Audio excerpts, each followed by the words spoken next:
Broadcasting worldwide, online 24/7. Bissue, say yeah. Come on. Hey. Give the Lord the dance. Give the Lord the dance. Say yeah. Hey. Glory be to God in the highest. In your car, At work, at home, on your smartphone. I tried it. Glory be, praises be, glory be, honor be, glory be to God in the highest. Hallelujah. Everybody shout hallelujah. Hallelujah. Everybody shout hallelujah. Hallelujah. Everybody shout hallelujah. Hallelujah. Hallelujah. Hallelujah. Everybody shout hallelujah. Hallelujah.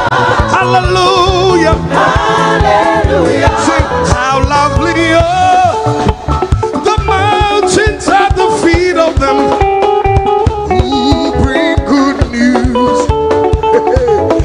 Good news. Say I proclaiming news of happiness. Say that I got rain. Are you ready this morning? I got rain. Everybody lift your voice and say, I got rain. I got rain. I got rain. I got rain. I got rain. I got rain. I got rain. I got rain. One more time. One more time. Say, I got rain. Say, I got rain. I got rain. I got rain. I got rain. I got rain. What kind of money you now? The Achiremio. Okay, yeah, what put me for? Dumfe. Yes, I will pata eja di mikratua. What kind of money you now? The Achiremio. Okay, yeah, what put me for? Dumfe. Say, I will pata eja di mikratua. Don't bury my honey minyamia or drink kwatia abba bedroom ye or payenda ujayana radana ne hu papa binu kaya hu abrinita. Are you ready, somebody? Hey!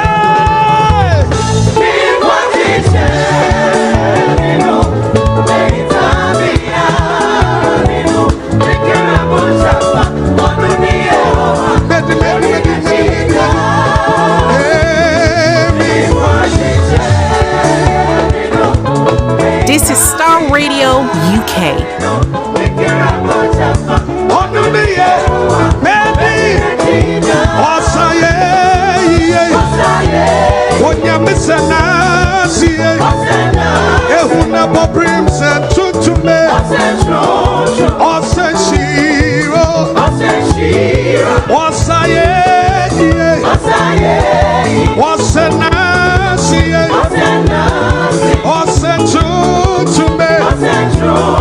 And on your Kenya Kupo, and I sing Kenya me, and Chunchum Kenya me, would you put some minute on Bulgano?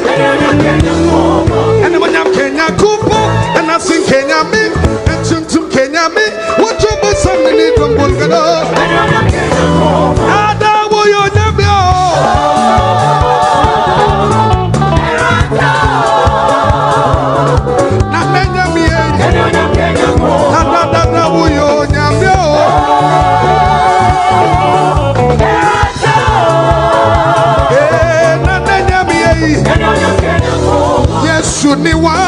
once my wamilele. Yesuni wangu wamilele.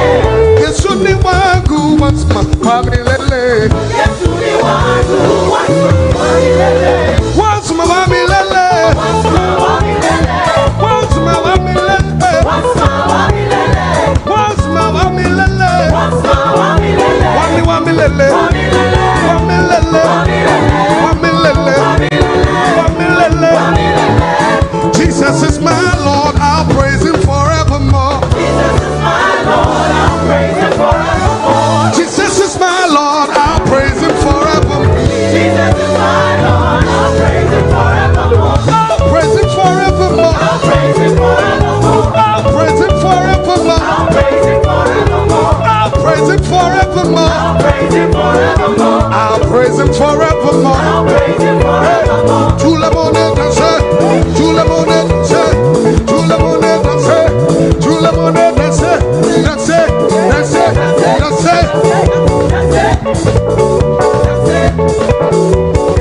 Oh Lord, oh Lord,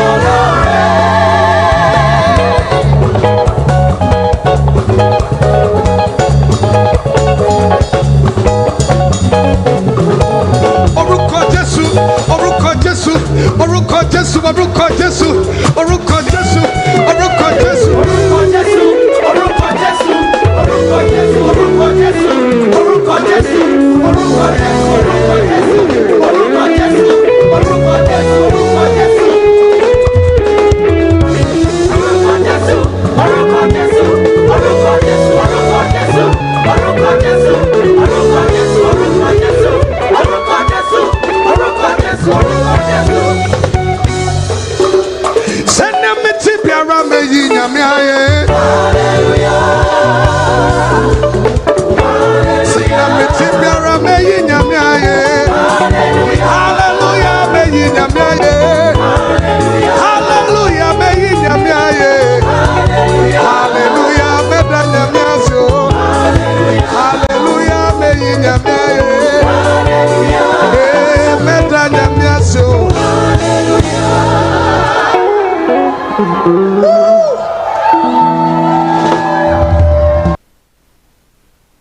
This is Star Radio UK.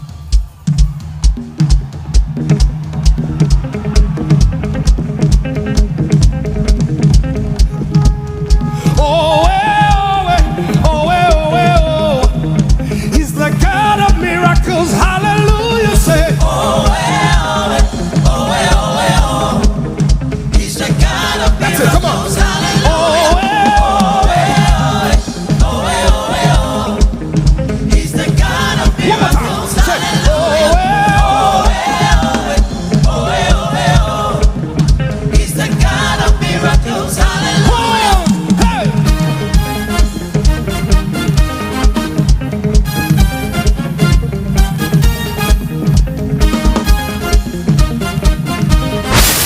Welcome. We serve a miracle working God. There is nothing too hard for him. When he speaks, he works signs and wonders. We serve a miracle working God. Everybody say, We serve a miracle working God. there is nothing too hard. Nothing too hard for him. Say when he speaks, When he speaks, he works signs and wonders. We serve a One more time, say it. miracle working God. we serve a miracle. Serve a miracle working God. There is nothing There too is hard. nothing too hard for him. Say when he speaks, When he speaks, he works signs and wonders. We serve a miracle working say the God we serve. He's a miracle working God. he's a He's miracle a worker. miracle working God. He will never fail. He will never fail. Our God we serve. The God we serve. He's a miracle working God. He's a He's miracle a worker. miracle working God. He will never fail. In your car, At work. at home, On your smartphone. The God we serve. He's a miracle working God. He's a miracle worker. Miracle working God. He will never fail. He will never fail. Our God we serve. The God we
miracle working God.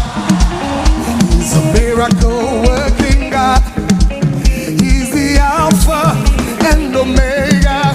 He's a miracle working God. Everybody say, He's a miracle working God.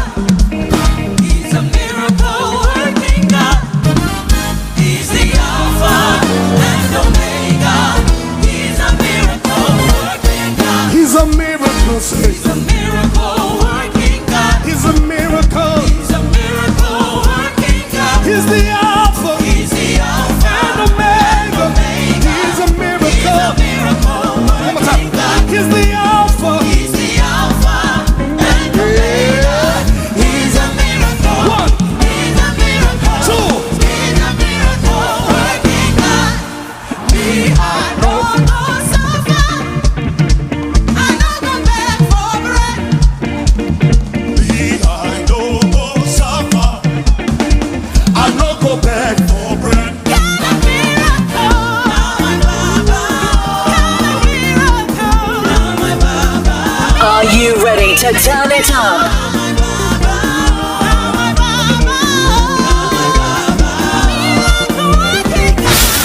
Welcome.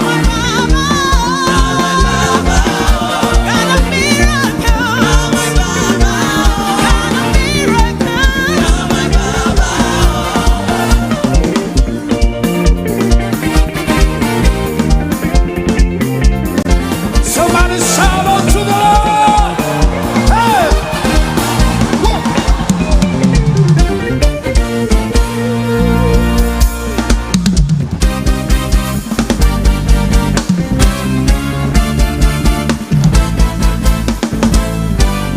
If a man be in Christ, he's a new creation. All things are past, behold, all things are new. Whom the Son set free, truly free indeed. What I'm going through is working out for me. Everybody help me say, If a man be Christ, he's a new creation. All things are past. where am I praising? Whom the Son set free, hey, it's surely free. What I'm going through, it's working out for me. I will be the head, not the tail. Above and not beneath. Welcome. Against me.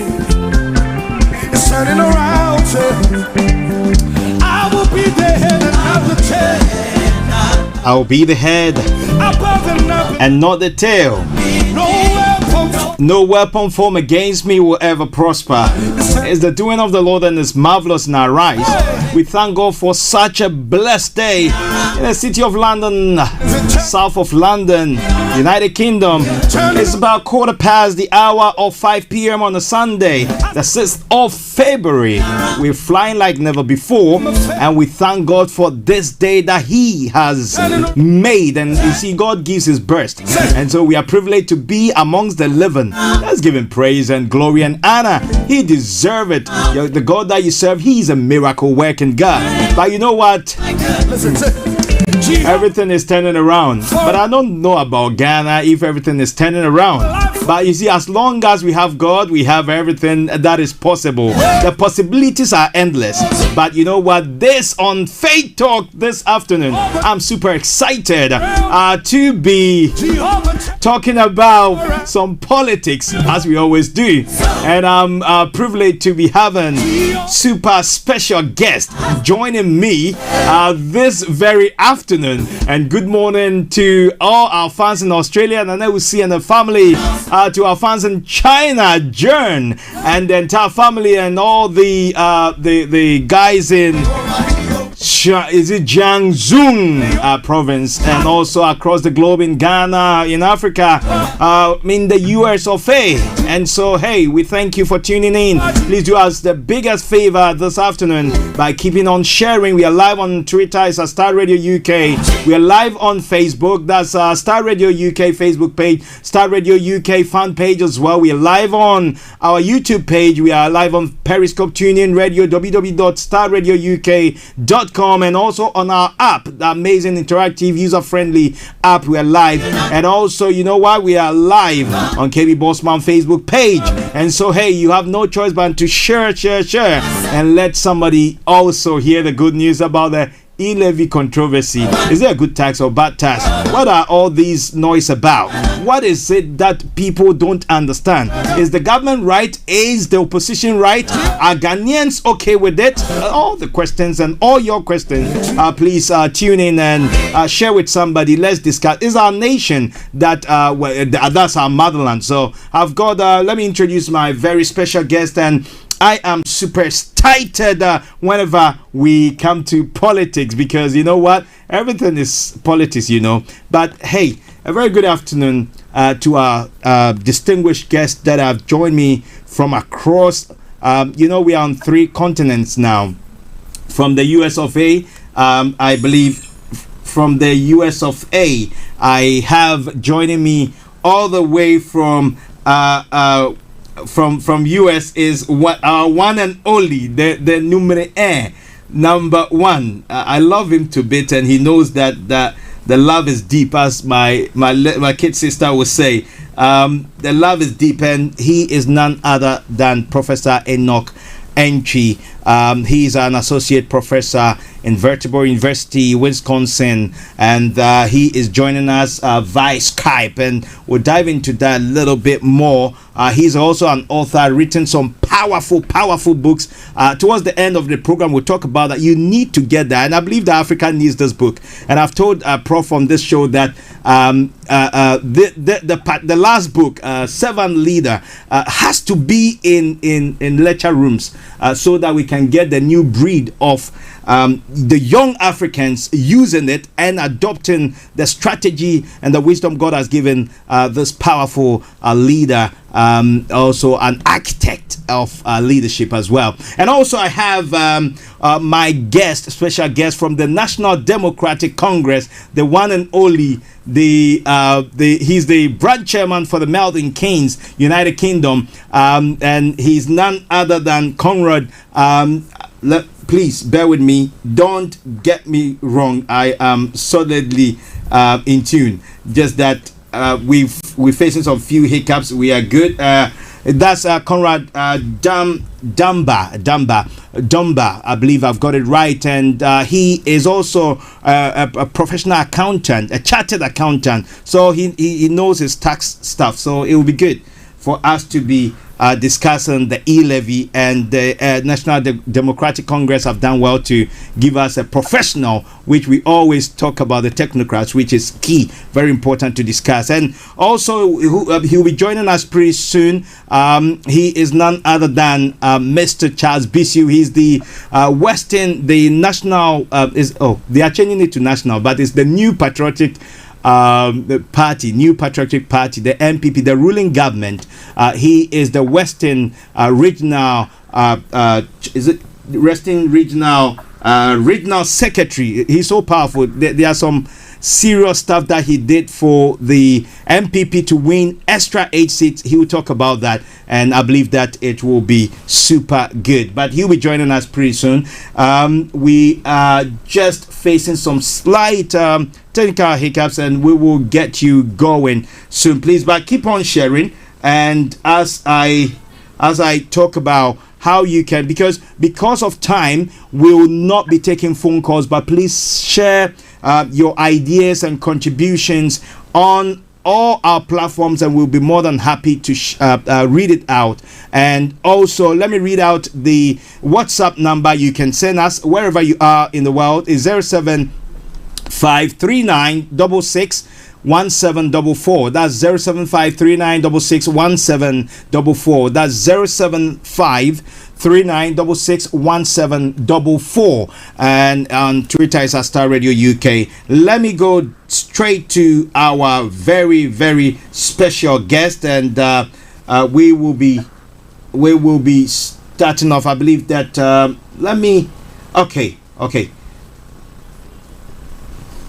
Okay, good afternoon, Prof.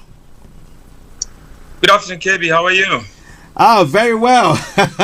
It looks like I miss you, you know. I I know. Not it looks like, but really, you miss me. I miss you seriously, and you're looking very good. The missus is doing a great job. Thank you, sir. Thank you, and thanks. We thank God for the great work that you are doing in the communities and in the nation of Ghana as well. Thank you for the great work you're doing, and also Conrad, thank you for joining us. First time on Faith Talk. We always do this, and Prof is not a visitor. He's a firebrand, so get ready for something very, very interesting. But hey, I want us to dive straight into what we're talking about. I believe Mr. Charles Bissue will be joining us pretty soon. We're facing some few hiccups, but our technical team are working on it, so we will not allow that to distract us. Let's get into it now. What I want to find out, let me come to you because Mr. Charles Bissue is not here. Let me come straight to Prof. Prof, in terms of when it comes to taxation in Ghana, do you think that from 1992 has any government got it right in terms of taxing the people? Nope, we've not got it right from Nkrumah's time. You've been very generous, counting from 1992. Exactly. Yes, the Fourth Republic. We've not got it right. KB, I am really sad with a 5-year of planning for this E-Levy and how the implementation was poor, which was the easiest option they chose, and that have messed up a smart policy. Right. 5 years of lack of planning. Okay, we'll get into that. So MPP planned the whole thing, this E-Levy 5 years. Oh, so okay. as we go along, I will explain further to you what happened. Okay. When this Ghana card came, that was the plan. Okay. Because they realized that the minister said that only 2 million Ghanaians out of the 30 million are paying taxes, which is woefully inadequate. Yeah. But even that number is inaccurate, because if you pick the 2 million out of the 30 million, then you are assuming that children, because children were counted during the census. So children and old people who are retired, you are counting all of them to pay taxes, but that's not how we do it. Yes. So if 2 million people are paying taxes, I will go in there. The government decided to get a Ghana card for everybody, to rope everybody into this tax bracket. Yes. And then they decided that, okay, so your TIN number is on the Ghana card. Yeah. And then they had a digitized address for everybody. That was also part of this plan. Then those who are the mobile people, mobile money, operators, they also had the account registered. So the government knows your account number, knows where you stay, and then they know your identity. Now, having done that, you are introducing an E-Levy to make sure most people come into the tax bracket, because it's all about income. But unfortunately, the government became greedy with the number of 1.75 and the way they wanted to implement it. That is why it is a smart policy that have really gone bad. A smart policy that has really gone bad. That is Professor Enokopoku Antwi for you. So straight when he gives his opinion. So let me come to you, Conrad. As a party in opposition, a party that have ruled Ghana for so long and years, compared to the NPP, do you believe that, like what Prof has just mentioned, a smart tax, smart tax, but it's gone wrong with regards to the implementation? So the planning has been poor. What is your take in terms of the implementation before we come to the tax itself? Thank you very much, I hope you can you hear me? Yes, it's much better now. Yes. Good. So to begin with, I think thank you very much, Doctor, for setting the scene, and I agree with you in a large part on your take there. Yeah. I think you are being a bit too generous Why the do you government think when so? you call it even a smart policy to begin with. The reason is this. You see, we need taxation. There is no denying the fact that we would prefer that our development agenda is prosecuted with a strong tax base. Yeah. You know, collection of taxes, our tariffs and duties. We want to be self-sufficient in our development. So no one raises the issue about increasing the tax net. Okay. But this particular tax is a bad tax. And the experience from other countries, as well as government's own research, even before they set off, will tell you that it's a bad tax. I mean, the economists will tell you that, look, savings is effectively equal to investments. And that is one of the easiest way, the economic GDP growth equation of growing your economy. Okay. This tax is a tax on savings. This tax is a tax on capital. We know that savings and capital is what propels an economy forward. I am happy with a tax on consumption, VAT. You are buying banku. The banku seller had to buy mole and buy fish and prepare for you. So they've added value. There's a taxation on their profits. I have no problem with that. Right. My problem will be if you decide to tax the banku seller's capital, the amount that they use to actually begin to even do business. And this is where you'd find across the entire world. Interestingly, a few African countries have done this. From a tax perspective, this comes across as a very illiterate tax policy. Because you are taxing the very capital that should grow value for you to tax. You know, so the implementation, I agree with Dr. 100%. They went about it completely wrong. But the question is, should you be taxing me when I'm transferring money from my own bank account to my Momo wallet? Effectively, my Momo wallet is my right-hand side pocket. My bank account is my left-hand side pocket. Because my right-hand pocket is easier for me to use, I'm transferring it from my left-hand pocket to my right-hand pocket, and government says I'm taking a tax on that. That is not consumption. It is a nuisance tax. So for me, there are better ways by which we can raise revenue. In fact, if we look in the budget itself, there are ways by which we can raise more than double what we have. This tax is pissing Ghanaians off. It's creating a lot of nuisance. And trust me, this tax, the government's own statistics show, is going to lead to a drastic fall in Momo.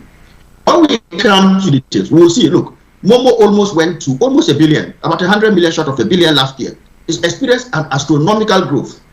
And Ghana is the leader in West Africa when it comes to Momo and mobile money. Of course, the East Africans are a bit ahead of us. But the government's own analysis tell us that this will lead to a 24% drop in Momo. When we do more analysis, you realize that it's a completely illiterate policy. If you are going to implement a policy that will hit your a particular section of your economy by 24%, that's a quarter of it gone. If you take 24% of 900 billion as of 2021, take that out, and what you have? Well over 200 billion is going to be wiped out. You know, and the reality, even in December, the reality, government should have backtracked now, because if you look at the fall in Momo transactions, just on the announcement alone, not even the implementation, it fell by 3.7% in December 2021. If you look at the volume, and it had been increasing. Before that, it increased between October to November 9%. Suddenly, it collapsed by 3.7%. Take that 3.7% and assume that it had a knock-on impact for 12 months. 3.7 times 12. You are looking at almost 44.4% drop. Now, why will you put in a policy that collapses an industry by almost half of the value of the industry? Okay. When at the moment, government is getting taxes from Momo transactions. You know, so that's the basis on which I say doctor is being generous when he even says that it's a smart policy. You know, but yes, doctor has valid reasons for saying it's smart policy. I don't doubt that, yes, it has features by which people can dodge. That's probably one of the smart elements. But my biggest worry is the impact on Momo merchants, the impact on consumption in the economy, and the impact on the Momo industry. Financial inclusion is going to take a serious hit. But I think for now, that's the view. But I'm sure doctor will be able to expound more and convince us on why we should even consider this as a smart move in the first place. Okay. Thank you, Conrad, for that. Illiterate tax. Prof, Is it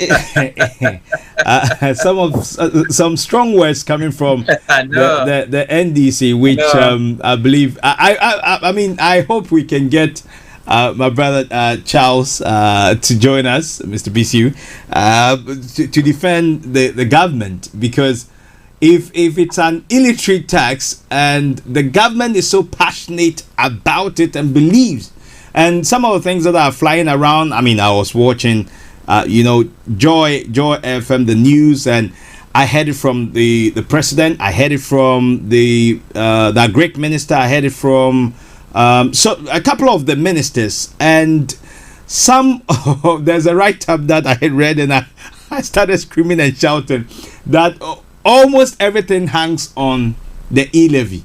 Meanwhile, I mean, by the projections are that we're going to be making about between 6.5 billion cedis from it. But other sources of revenue gives us even much more. So what is there a secret behind this whole E-Levy, that the government is keeping that card to their chest, Prof? Yes, I don't know why the government is so passionate about this E-Levy when there are other alternative sources. If you talk about loopholes in our economy, the misappropriation of funds alone is 12.8 billion every year. Since Akufo-Addo came, we've seen that number consistently. That if we are able to reduce, then I've heard a lot of people talk about, when we talk about misappropriation, it's not that people have embezzled the money, that they did not apply exactly what the government asked them to do. Misappropriation is an unethical thing. If we are able to fix the leadership piece of this, and then the misappropriation of funds over 12 billion every year, we are able to save twice what we are going to get from E-Levy. If we begin to bring a lot of people, industries to the tax net, we are going to save a lot of money. Even small scale mining, we are able to get a lot of money than this E-Levy. I don't know why the government is, bent on this E-Levy. But KB, the problem is that I have heard a lot of ministers talk. I've talked to a lot of them. We are in a deep hole in our economy. For Ghana, we are becoming a giant with clay feet in our economics. Clay feet. So now we are in deep hole. We don't have money. We've borrowed a lot. We are no more attractive or credit worthy to the international community. So what do? We have to raise money from within. Now, that is why they plan. Like I said, they planned this 5 years ago. The planning was really good. We heard yesterday that even the vice president is saying that all ministers, all government workers are going to use the credit card, government credit card, e-card, that when they are traveling, that's what they will use. They are no more going to give them cash. Because I've seen many ministers and MPs and government workers traveling, they will be giving them $10,000 cash. But you can't even come to US with $10,000 cash. Because we have the Patriot Act. You cannot do that. So they have decided to use the credit card. At least they will monitor that. So like I said, all the digitization that you've heard is a 5 year of hard work planning to make sure that a lot of people are paying taxes. But this is where they got it wrong. You tax on income. See, you tax on income. You don't tax on money movement. That is where the government got greedy, and that is finally where we are now. So when we talk about Momo, E-Levy, it's not an income tax. So if I'm sending 5,000 Ghana to somebody, previously I was supposed to pay 10 Ghana cedis as a tax. Now I am paying with the 1.75%. I'm going to pay 125 on the 5,000. And then if I want the person to get exactly the 5,000, I'm paying another 125. So it's going to be 250 Ghana cedis just for that. Now, if somebody get that money and want to send 1,000 each to another person, the person is going to pay another 1.75% of that money. If another person also receives, so you can see that the government is greedy in collecting these taxes, which is not based on income. That is where the problem is. But ever since Ghana started, the problem we have is that every government is talking about taxes. People are not able to pay taxes. So what do?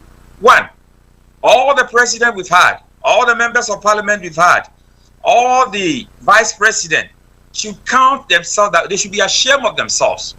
Why Parliament have not been able to make laws so that our taxes will be progressive, so that the rich will pay more. We have a lot of beautiful houses in Ghana that when you come to the advanced world here, people cannot even, it's celebrities that stays in those houses. What are the property taxes that people are paying? Zero. Okay. Now, when we come to the tail end, I will talk about other ways that we can make money from. We have a lot of YouTubers. So if you want to digitize, we have a lot of YouTubers. Google, Facebook, Twitter, Microsoft, a lot of these people, Ghanaians, should be paying taxes from this. So when we are digitizing, we should target where the incomes are, not where the distribution of income is. So that is one point that I want to raise. Okay. The other thing is that we need to pay taxes. That's a foregone conclusion. We need to pay taxes. But how do we collect those taxes? Every country that pays taxes, people there are not saints. Because naturally, nobody want to pay tax. But what do? There is no enforcement in making sure that people pay taxes. There is a burden on people who are willing to pay. Recently, I was told that there's a guy who has a FM station. He's not been paying taxes. So he went to Senate that I want to pay taxes for my employees. And then they said that they will put him to jail. They will put him to jail. Why? He said he's come forward to... He's defaulted in paying. He said that, but I've realized that I need to pay. Right? I realized that I need to pay now, so I'm coming to pay. I said, well, we're going to calculate it 10 years back. So he goes back and said, well, then I won't even go there.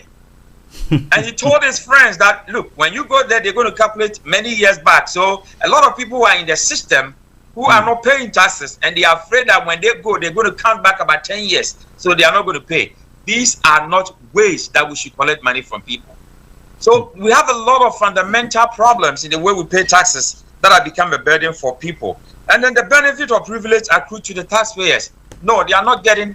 When people are paying taxes and there are no physical artifacts, no roads, no good transportation system, we have a situation at schools.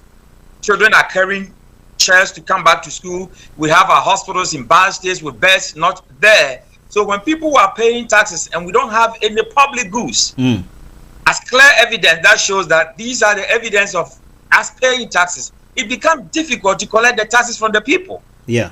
Right? So if I'm paying taxes in America, I know 30% of my income goes as taxes. But I know there are physical things. When it snow, people are plowing it. When I go to the hospital, there is efficient care. When I go to school, everything is there. When the COVID came, my children were home. They were sending them food, breakfast and lunch. They have laptops provided by these schools. And that is my taxpayers' money. So the public goods are not there. Prof, sorry to interrupt you, but like your kids, can we do it in Ghana? Because no, we can, but you see, like I said, that at least there should be an attempt from the government. Okay. Maybe there is this fundamental thing that I want to make clear. Okay. No country in the world has ever been able to develop without public goods. Yes, because private goods develop or build on public goods. So if you don't have, nobody can use their own money to build roads. Or to build hospitals. You can help, but you can't build all the hospitals or the best of schools, or park system or the police system. These are built by government with taxpayers' money. So it's not even the government money. Once you have these public goods, good road system, good transportation system, good hospitals, good schools, good police system, and the military system, all these, then the private good can build on it. So if you want your country to be efficient, build the public good first before the private can thrive on that. So our private sector is struggling because the public goods are not there.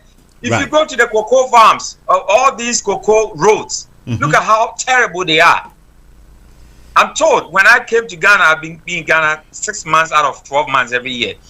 Recently, when I went there, I went to some of the cocoa farms. If you look at the road that leads to the cocoa farms, and some of the farmers are saying that they've never even tasted chocolate before. Are you serious? Yes, I'm serious like heart attack. they have never tasted even chocolate before. But the terrible roads and the dusty road that leads to these areas, but we are using them to go get loans that we are going to build cocoa roads. Yeah. And they are not getting it. How do people pay taxes in such a situation where there is no benefit that accrues to them from what they are paying. So people should begin to see physical things that the government is using to build public goods. When you do that, when people are paying taxes, you know, they are willing and able to do that. Other than that, we're going to run in circles and will not solve our problems now. So I'll give it up to my friend and I'll come back later. Yes, thank you for that. And oh my, people, it's like there's an adage that people that, you know, beekeepers, how can you be harvesting honey and you don't taste it? That is serious. So you're there just to produce. Anyway, I believe that some of these things, and I'm going to read some of the messages that are coming through as we go along. But then some of these things, Prof, will come back to it, and we will do as much because we want to find solution, no matter the government in power, because whether NDC or NPP, it's our country. The politicians will come and go, but the ordinary person, I always say this. I believe in 2020, Prof, you remember when we're doing the political series, I said something that how can the employer that is employing that is giving the opportunity to an employee be suffering and the employee will be enjoying? That's a disaster. Because we vote the politicians into office to come and serve the people, and we end up begging them for basic amenities and necessities. So, Kevin, let me ask you a question. Do you think that if Bossman has his own money, he will go to Dubai for health check with his own money? I believe he... Or the president will be renting 14,000 an hour airline if that was his own money? That question there. Do you think they would do that? So why do you become a leader and then the public fund, the public resources, we use it in this way? That's great misappropriation. And we should find efficient way of handling public funds. Because when people know that there's nothing, look at Nagafuri, the ex-president of Tanzania. He never traveled outside the country. Yes. But he was able to internally raise 4 billion of their money to build a new dam that is supplying them electricity. So there's no doom in the country. That's leadership. So leadership has been part of every solution. We have to make sure that the leaders lead by example. And once they do that, the little resources that we have, we use it to good use that provide common good for everybody to benefit. Then we can talk about the taxes. But we tax, the basic line is that we tax on income. Yes. Not transfer of money. It is just income that you should tax on. Okay. Thank you, Prof. And if you've just joined us, you're live on Faith Talk on Star Radio UK. And we're talking politics today, Ghana politics, the introduction of the E-Levy. It's been withdrawn from Parliament. They are looking to sort of, I don't know, maybe reshape. But we're still waiting for Mr. Charles Bissue, the Western Regional New Patriotic Party secretary, to join us all the way from Ghana, and so he'll be joining us along the way. But I have also the National Democratic Congress branch chairman for Milton Keynes, United Kingdom, Mr. Conrad Dumbah, and he is going to. I'm going to ask this question, Conrad. It looks like everything is politicized in Ghana. The good thing is that we live in the United Kingdom. You and I, Prof is in the US. He's giving us some bits about a better society. And so please make a date next week. My guest is going to be Dr. A.K. Mensah, and he's going to be talking about a new book that he's going to launch, A Better Society. And I believe that if we tune in, we will pick up some wisdom nuggets that he's put in the book. And so make a date next week. Conrad, my question to you is that you're a chartered accountant, you're in this country and you know the system, but it looks like, and when you look at the leadership of our nation, whether NPP or NDC, majority of them have studied outside the country. Now, it looks like when we go back there, I don't know if it's a disease, but we dropped all the values and put on, in quotes, something like, this is Ghana. That is how our fathers or forefathers used to do it. Now, let's drop politics for a second. We are talking about taxation. How can we help our nation to move forward? Because without taxes, we can't build a nation.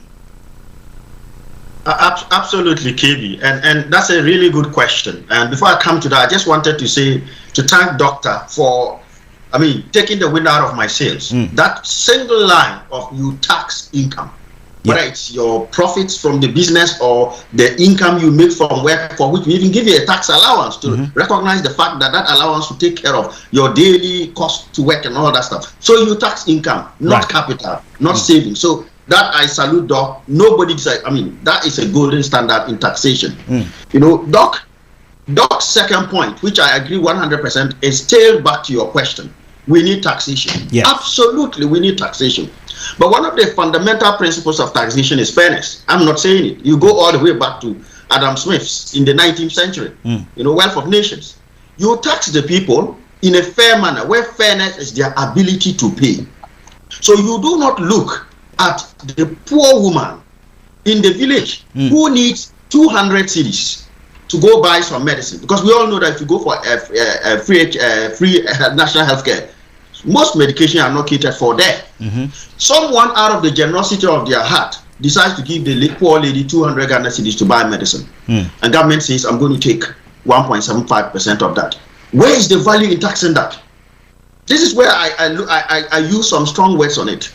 You have a lot of people in Ghana these days, you see it all over Facebook, social media, soliciting funds to pay their school fees. KB, you are generous enough. You see one of these guys, you say, I will send my letter. Not that you have a lot to pay here. Electric bills are going up. Energy bills are going up. Mortgage bills. You say, look, let me squeeze £100 and send it to this poor guy to pay his school fees. It gets to Ghana as 840 Ghana cedis. Government says, we are taking 1.75% of it, taxing your generosity. And that is not fair. And this tax hits the poorest most. You know why? Because with momos, KB, if you were buying a house in Ghana, right, and you were sending cash, 200,000 Ghana, are you going to momo it? No. You either write a check or you use a more secure means, whether it's chaps or banks, whatever in Ghana. You go there and do bank-to-bank transfer safely so that the money will arrive as you want it. Unfortunately, our poor folk who have been unbanked for a long time are the ones who will be hit. Look, statistics, the World Bank's data that came out in 2019 showed that between 2010 to 2017, due to Momo, we had increased the amount of financial inclusion, the number of people who were banked, from about 40% of the population to 58%. Right. Now, you look at it, that's almost 20% increase, and it was all down to Momo. There are the vast majority of our people who use Momo as their bank accounts. They keep their money there, and that's why the telcos now give them a little bit of interest on it. So this tax is going to hit them really, really hard. A tax that hits those who can afford more than those who can afford is clearly a bad tax. It's a regressive tax. Of course, we could have increased, there's been some tweaks to our income tax regime in this same tax, in this same budget initiative. If you look at some of the initiative there, they are lowering the tax bands so that they can collect more. Like in the UK, if I can explain it simply, your tax allowance is 12,500. Yeah. So if you earn anything above that, the first portion you earn between 12,500 to 50,000, you get 20% tax. Yeah. From 50,000 to 150,000, you get hit at 40%. What government decided to do was to get more revenue through that by shrinking the bands. So if I shrink the band between 12,500 to 50,000 and bring it down to 30,000, it means that less than 20,000 of your income will suffer 20%. The remaining extra portion will suffer a higher amount. And you do this with the view of, okay, if the average income in Ghana is 25,000, you can say, okay, after 25,000, I will increase the tax rate. KB, you and I here pay a higher rate of tax than in Ghana. Yeah. And I don't believe in beggar thy neighbor politics, where you take from the rich and necessarily give to the poor, but you take to stimulate overall growth. There are better ways. Nobody is protesting that tax tweak. Although personally, I think that shrinking the band at the lower level is bad, because if you look at what has happened is the people at the basic rate in Ghana who are already suffering will suffer more. My problem is that from 35,000 Ghana a month going, the tax rate is less than what you and I will pay. 17%. It's ridiculous. So we can collect tax through there. In fact, this government has raised no less than 23 tax handles since he came into power. To talk about the sanitation. Is it to add on what what you guys left? Yes, fresh taxes. There are many fresh of them. Taxes. We can find time and individual. Look, we have those levies that were put on petroleum the last time. Almost 5 of them. Boiler taxes, COVID levy, and taxes on taxes, because you have this COVID levy, you put it there, sanitation levy, you put it there, then you come underneath it and you charge VAT on it. So we're actually charging tax on tax, but people did not complain. The position did not go up in arms. And I gave you another example. You talk about politicization. Yeah. Politicization. The NDC didn't go to complain that you are increasing income tax bands to raise more revenue. Stop it. We didn't do that because we understand that you need to collect taxes. But you see, you don't cut your nose to spite your face. You don't sever your jugular vein, in other blood let you die. What's going to be left to tax? The problem with this particular tax, it's not like income tax, as Doc said. Right. It's not a value-added tax. We've increased VAT, you know that. In fact, under the NDC, the current VAT we have, that flat rate scheme, and the tweaks to the VAT meant that there are elements of VAT now that you cannot recoup back from the government. Back in the day, if I was buying something from UKB, right? So if I pay for airtime from you or pay for a service from you and you charge me VAT, if I'm now selling something else, I can deduct that VAT. Right.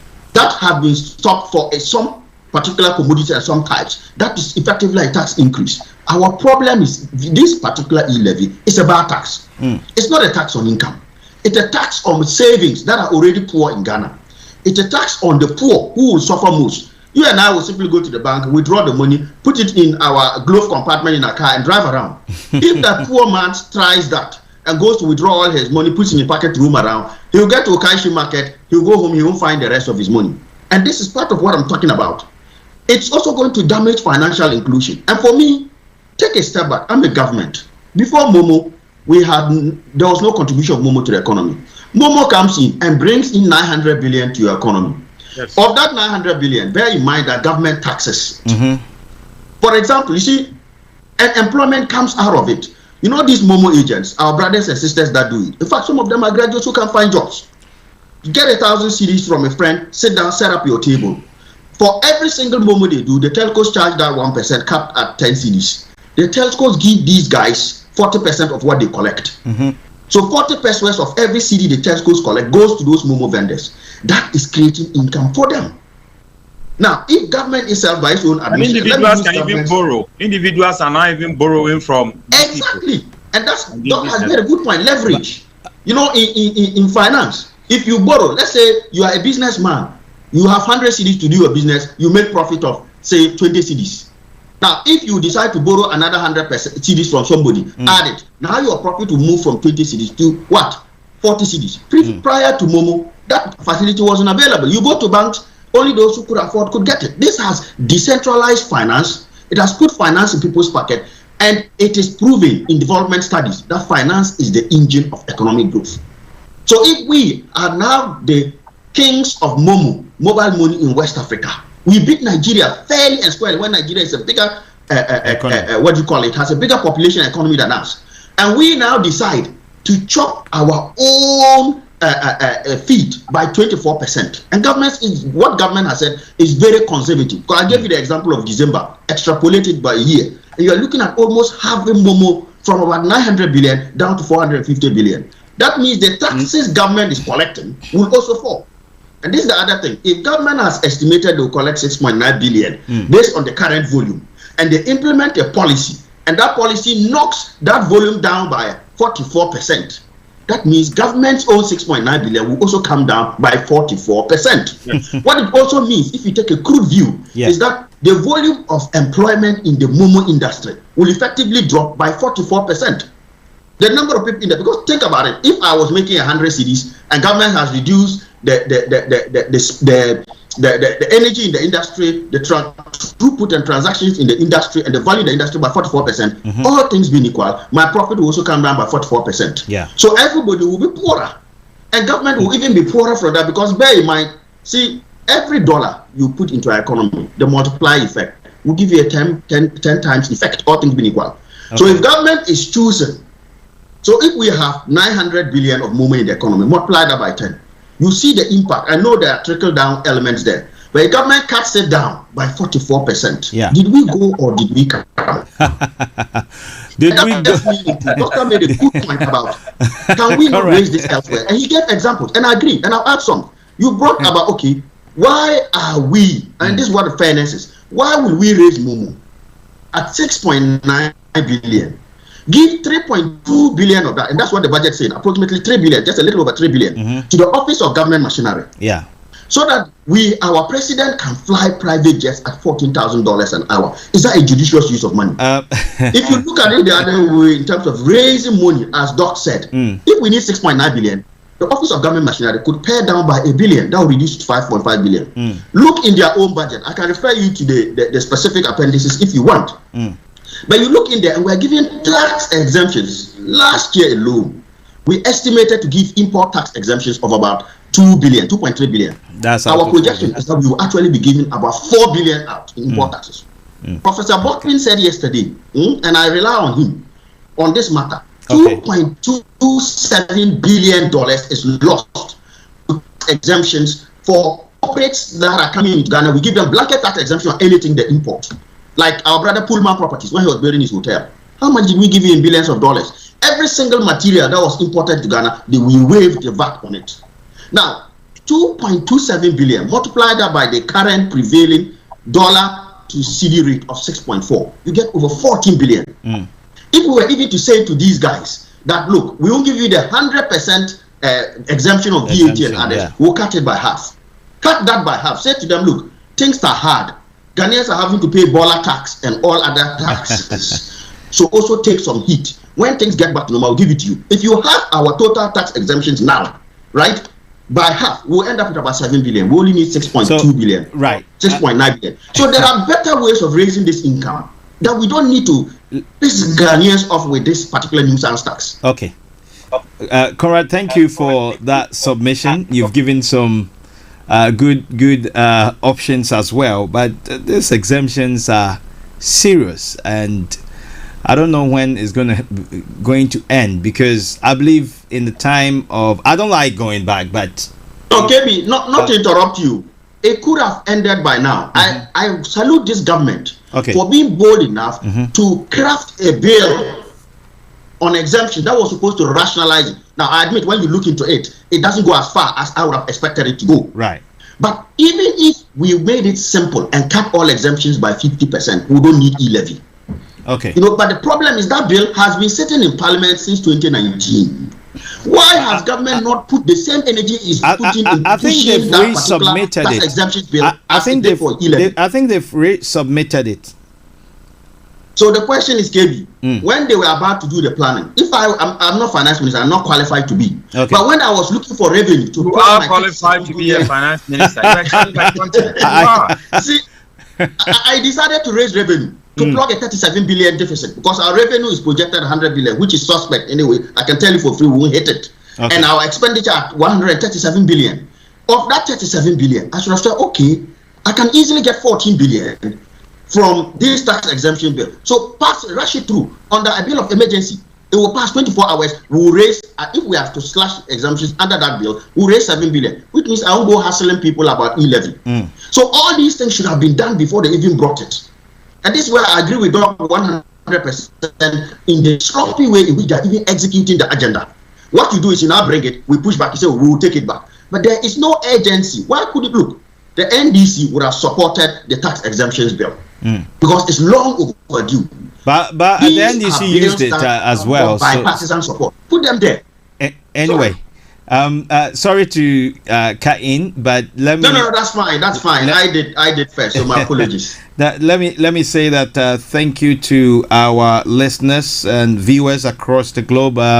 We're live on Twitter. That's Star Radio UK, on TuneIn Radio, also www.starradio.uk.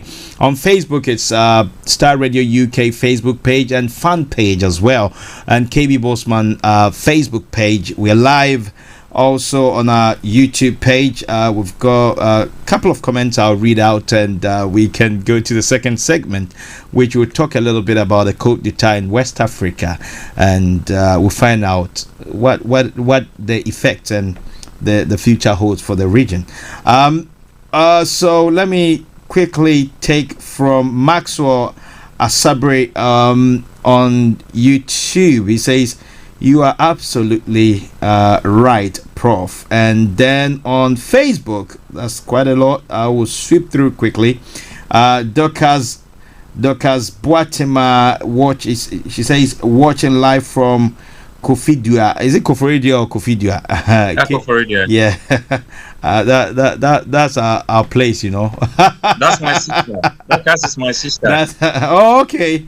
Yeah, she's a buzzer at Oforipen Senior High School. Oh my, that's so. Yes. I mean, right hometown. In my hometown. Oh mine. Okay. And Master Asabre is my pastor. He's an SDA pastor. Oh wow. Yes. Oh, super. Good. Dorcas, thank you for joining us. That's good morale for Prof as well. And Jerry Ravalomanana Asi Lenu says, could their salaries and their ex gratia be paid through Momo? This could help too. Okay, I believe he's talking about the is it the Ghana card or something like that? What Prof, you mentioned that the Vice President has launched. And we've got Clarissa Akulache also watching us. Mary Gardner and Jane Quay says, how can I pay so much tax for school children to sit under trees? Wow. Mary Gardner says, fantastic submission. She goes on to say, this E-Levy is another ploy for the government of the day to rob the people. Boas Odate also watching from the US of A. Bro, how are you doing? Jen Quay says, will this E-Levy solve our old age no bed syndrome in our hospitals? That's a good question. Where is the money Akufo-Addo said we are sitting on that he wants to now tax the people? Okay. There's a statement that is coming to mind, but you didn't make it, so I can't make it. Mary Gardner says that what happened to all the monies that was given to them during the time of the pandemic? If all those monies were not enough, then what will this E-Levy do to them? And George Stevenson Glee says, Mary Gardner, he has used all that money to bath, wine, and chill in the sky with Sewa. Oh, please. Anyway, you are entitled to your opinion. Mary Gardner comes in and he says, and he thinks taxing the poor old lady in my village and who is in need of money to buy some med. Okay, thank you, Chairman Conrad, and fantastic submission, Chairman. Okay, so please keep your questions coming in and your submissions as well. We are going to talk a little bit about the coup d'etat, because Ghana is surrounded by these countries, almost apart from Benin and Togo. Almost every country in and around us in the West African sub-region have or are experiencing coup d'etat. What is it about coup d'etat that as a sub-region are we prone to it? Are we too vulnerable? What can be done? So let me come straight to Prof. Prof, you're a champion of African leadership and an architect as well. In your own perception, what is happening in West Africa? The youth of West Africa have no jobs. Right. We have poor leadership and poor governance. The policies are bad, and because of that, there is a lot of anger in the military. So what the military does is that they come in to fix a problem when they think that the civilian government are not able to do so. KB, Ghana has Article 71 for 72% of public servants. Now that leaves only 28% of the resources for the others. That's something I cannot wrap my mind around it. Right. I went to Congo 2 years ago, and they have this what they call Article 15 in Congo. You know what it is? The article says that you need to help your neighbor wherever you find them in trouble. Okay. In Congo. I want to see some of in Congo. Wow. Article 15. We need to find laws that help each other, not laws that make peculiar people, rich, and then the others are poor. In fact, I was surprised to see that Napo is one of the cabinet members of the president. Anytime Napo comes to America, he stays in Chicago. Chicago is the hub of where we collect toll booths in America. Before you cross, they have made a GPS of America in such a way that before you pass through the city of Chicago, you're not going to pay less than $20 before you leave. The city survives on tolls. Wow. And then the government cuts toll booths. That was giving us a lot of money, over $6 billion, in the hope of getting E-Levy. You see, so some of these things, we need time to talk about that. But let's come back to coup. We've had 180 different coup d'etats in Africa over 70 years. Wow. In the 1960s, we had 33 coups. In the 1970s, 38 coups. Ghana had 2 of them, 1972 and then 1978. In the 1980s, we've had 37 coups in Africa. Wow. 1990 was 19. 2017. 2010s, we've had 28 coup d'etats in Africa. And then 2020s, we've had 8. So the 2020 recently, we've had Mali, Central African Republic, Niger, Mali again, Guinea, Sudan twice. One in September 2021, and then one that wasn't successful. And another one in October 2021 that became successful. Burkina Faso now. But the recent one is that we've had about 3 of them recently, and that means that coup d'etats are infectious. It's like sneezing. And when somebody does a coup d'etat because things are not right in their country, and other military people see that this is what is going on, they chance on it. I've heard a couple of parliamentarians in Ghana saying that the NDC is trying to bring coup d'etat in Ghana. I've seen speeches and talks that they think that is. You see, I've said it on many platforms. I want to say this again. Ghanaians are very wise. The best buffet we've given to our country is this hang parliament of 137. Previously, we had the winner takes all. So even bad policies, remember, we have something called collective programming. Collective programming is from birth the way we've been programmed. If I am in MPP, and whatever MPP does, even if it's wrong, I will support it. That's terrible. We don't even have critical friends in our own political parties. So you have a lot of MPP people who underground will say that, oh, this thing is not good. But publicly, they won't say it. The problem is that if I'm doing something wrong, there are 2 laws in leadership that I like so much. The first law is never outshine the master. And the second one is that learn how to use your enemies. If NPP had been listening to NDC, some of this critique that they are giving them, it makes them better. So that when you leave, posterity is going to reward you for what you've done. But they gave you the ideas. That's what leadership is about. When you go to meetings and people bring their ideas that, okay, do this, do that, and the leader implements them, who takes the credit for it? Is it not the leader? Yes, you can share back the credit that, oh, we did it. But in the end, your name is going to be out there. Think about the people. You are bringing policy, E-Levy to the people, and the people say they don't want it. Is that not the people that sent you there? So if they say they don't want it, why are you saying definitely I will bring it? We've been told by the second leader, the second majority leader, Feko Markins, that the government is sending, they are withdrawing, they have asked the finance minister to withdraw the E-Levy and then repackage it and bring it back. And I started by saying that that is the easiest option. But in this life, if you always want the shortcut and the easiest option, it's going to give you problems in the end. That's true. So that is why we have this in Africa. So look at the number of coup d'etat, but the ones that are coming on now is unprecedented. It means that we have series of poor leadership who are not living an exemplary life. I've listened to all the military people who have taken over. We need to sit down and fix our leadership and cut corruption. Because from 1960s to now, the same reason why military take over, corruption and bad leadership. Then the youth don't have jobs and bad governance. If you think about Ivory Coast, no, I'm talking about Burkina Faso and Mali, they also have this kind of insurgents where military extremists have taken over and the government is not protecting them. We don't have that situation here. But the other reasons why others are taking over about poor leadership and then poor policies, and the youth don't have employment. We have the same in Ghana as well. But thank you, Prof, for the powerful submission and the stats that you've given us. You mentioned something about using your enemies, and I listened. I watched. I didn't watch it live. I watched Mr.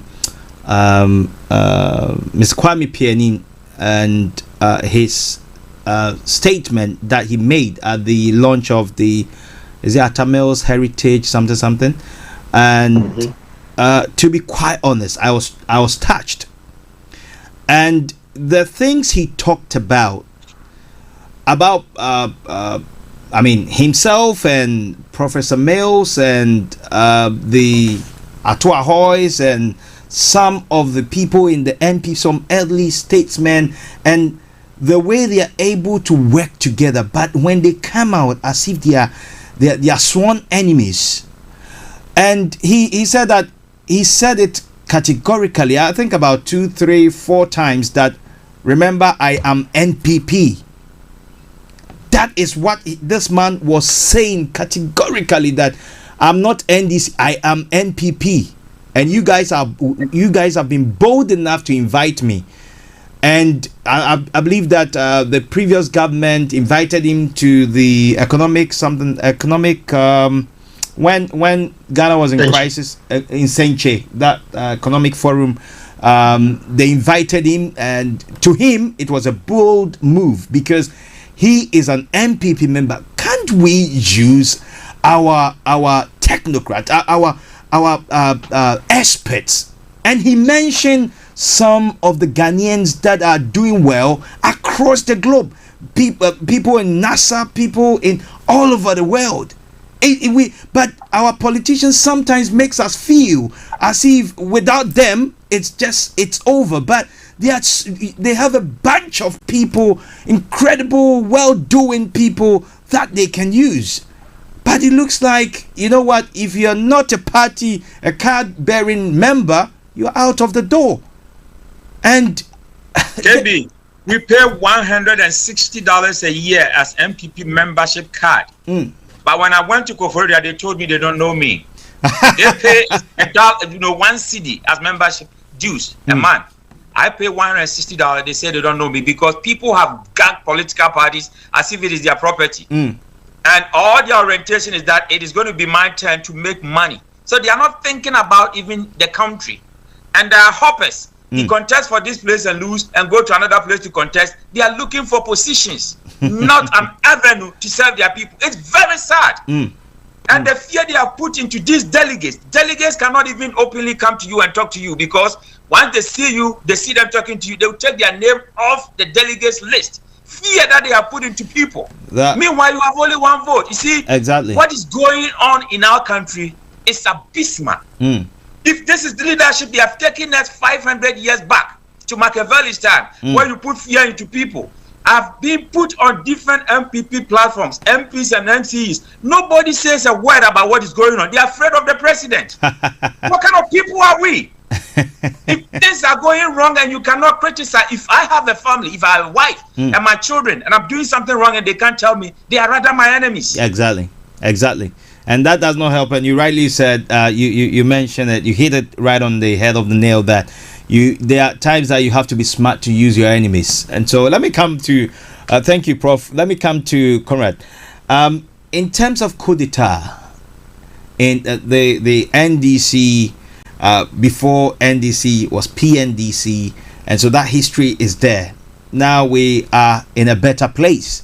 Now, looking at the sub-region, what is your take? What do you think the sub-region is turning into? Thank you very much, KB. And governance is an area of passion for me. Right. The interesting thing in the sub-region is this phenomenon of coup upon coup upon coup. It's not something that just came out of nowhere.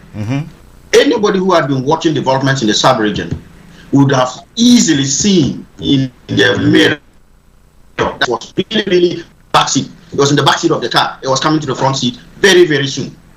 If you look carefully, look clearly, you see, the fear of God is the beginning of wisdom. And let me put it this way. The fear of coup d'etat, the governance in Africa or West Africa. Can you? We have lost the fear of coup d'etat. Conrad, can you say that again? I think we lost you for just a couple of seconds. Yeah. So what I was saying is that the biblical book, the good book, the Bible tells us that the fear of God is the beginning of wisdom. And I would like to paraphrase it and say that the fear of coup d'etats is the beginning of proper good governance and democracy in West Africa, if not Africa. Okay. Because when we stop fearing coup d'etats, then we have no incentive to prevent them. How do you prevent a coup d'etat? Good governance, pure and simple. You see, Olarotimi says, look, the frog likes water, but not when the water is hot. We like democracy, but not when democracy becomes dictatorial, democratic dictatorship. Not when you have democracy where people cannot even protest as they protested under military governments. And like we have in Guinea. Not when you have democracy where people cannot afford 3 square meals a day. The whole essence of good governance is to serve the people, take care of their needs. What does the average person want? You want economic stability, good jobs, an opportunity to feed your family, an opportunity to what? Enjoy your, what do you call it, or Maslow's theory of needs, aspire to better. When you now have a democratic governance, where plurality of views is prescribed, where people cannot speak freely but will be arrested left, right, and center, like what happened in Guinea before, where a simple protest is met with gunfire as though it was a military regime. Even the military didn't dare do that.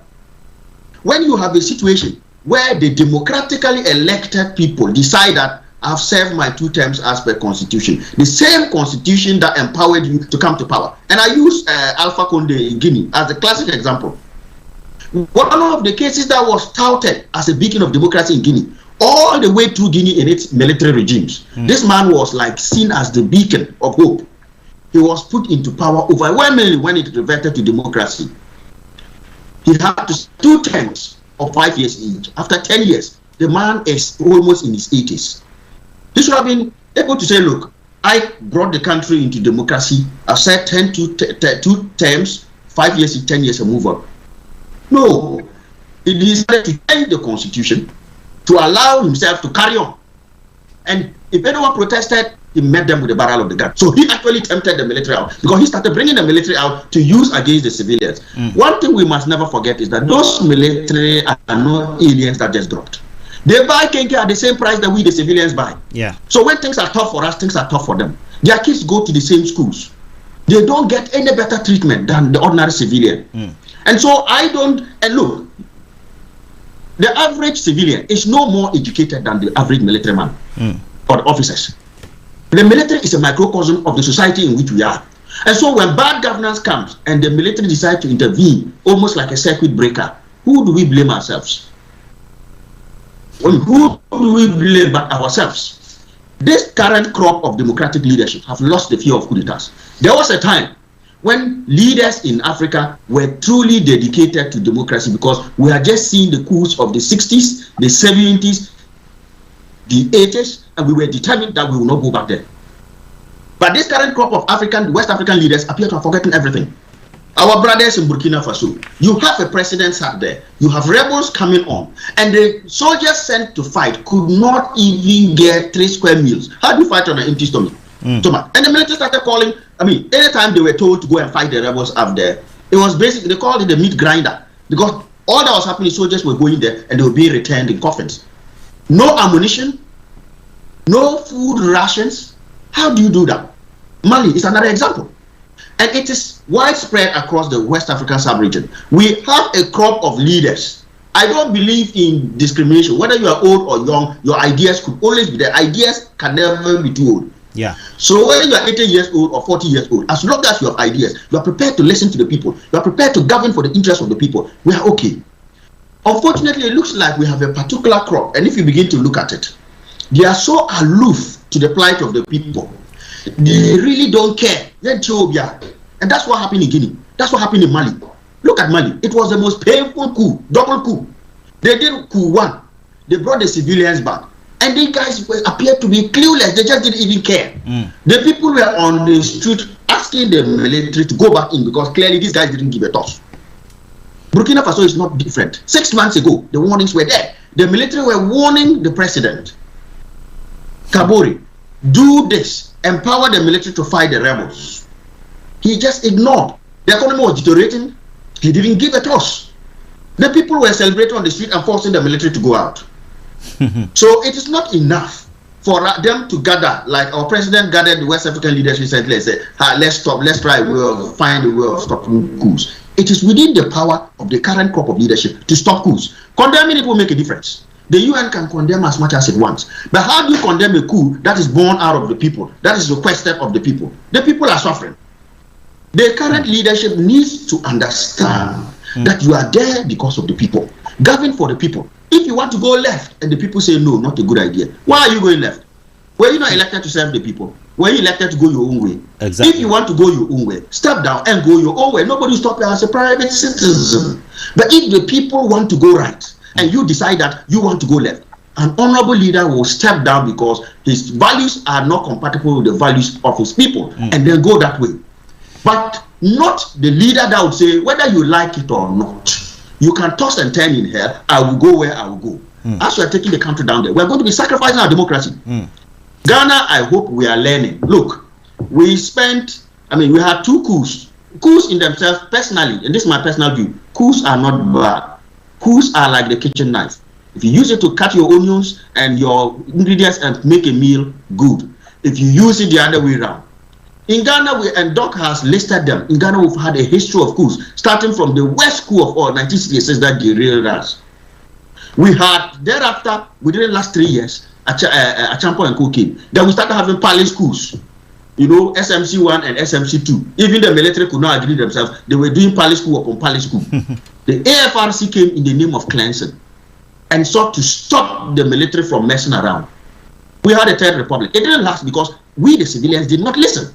A republic, very nascent third republic, where civilians were prepared to reject budgets and to just sabotage each other, bring the country to its knees just because of pure Machiavellian politics, as Doc said. Nobody was thinking about the interests of the people. And no wonder PNDC came. We may not like PNDC, but one thing we can credit it with this is this. It stabilized Ghana. The insecurity, the hunger, and the bad governance that preceded it. It was not an angel regime, but it stabilized Ghana from 1981. Birthed the 4th Republic, and we are still in the 4th Republic. 40 years of stability, birthed by a coup. We can't quite. This is a good coup in my view. But my worry is that even in Ghana now, we are starting to forget. Our generation, those of us who are 40 or less, we didn't know any earlier. We read, but we are forgetting what happened. Can you imagine General Utuka and the like were put on firing squad and shot for taking 50,000 Ghana CD loans? Not that they stole the money, 50,000 Ghana CD loans. They were lined up and massacred. Today, if you apply that principle, my brother, who in government will be left standing? From the assemblyman all the way to the top, will be clear. There's a saying that you and I were not there. Good, but this is the point. We need to learn to be there even when we were not there. The wise man listens to advice. The idiot says, I will wait till I have experienced it before I learn. Learning from other people's mistakes and learning from your own country's mistakes. The level of corruption we have, and we just talked about E-Levy. The truth of the matter is that it is corruption that has led us to where we are, E-Levy wise. If you have corruption now, we are losing $3 billion a year. $3 billion. That's almost 20 billion Ghana cedis a year to just pure corruption. Even putting aside the Auditor General staff. If we go back and apply the AFRC principles to this, how many of us in Ghana will survive? If we try going home today, from airport landing, everybody wants your money. Everybody has forgotten the principles of probity and accountability. And Ghana is a microcosm of West Africa. Corruption has mushroomed. There are studies, and I'm a student of governance, that show that corruption, endemic corruption, creates a deleterious and disastrous effect on people's trust of their leaders. It is true.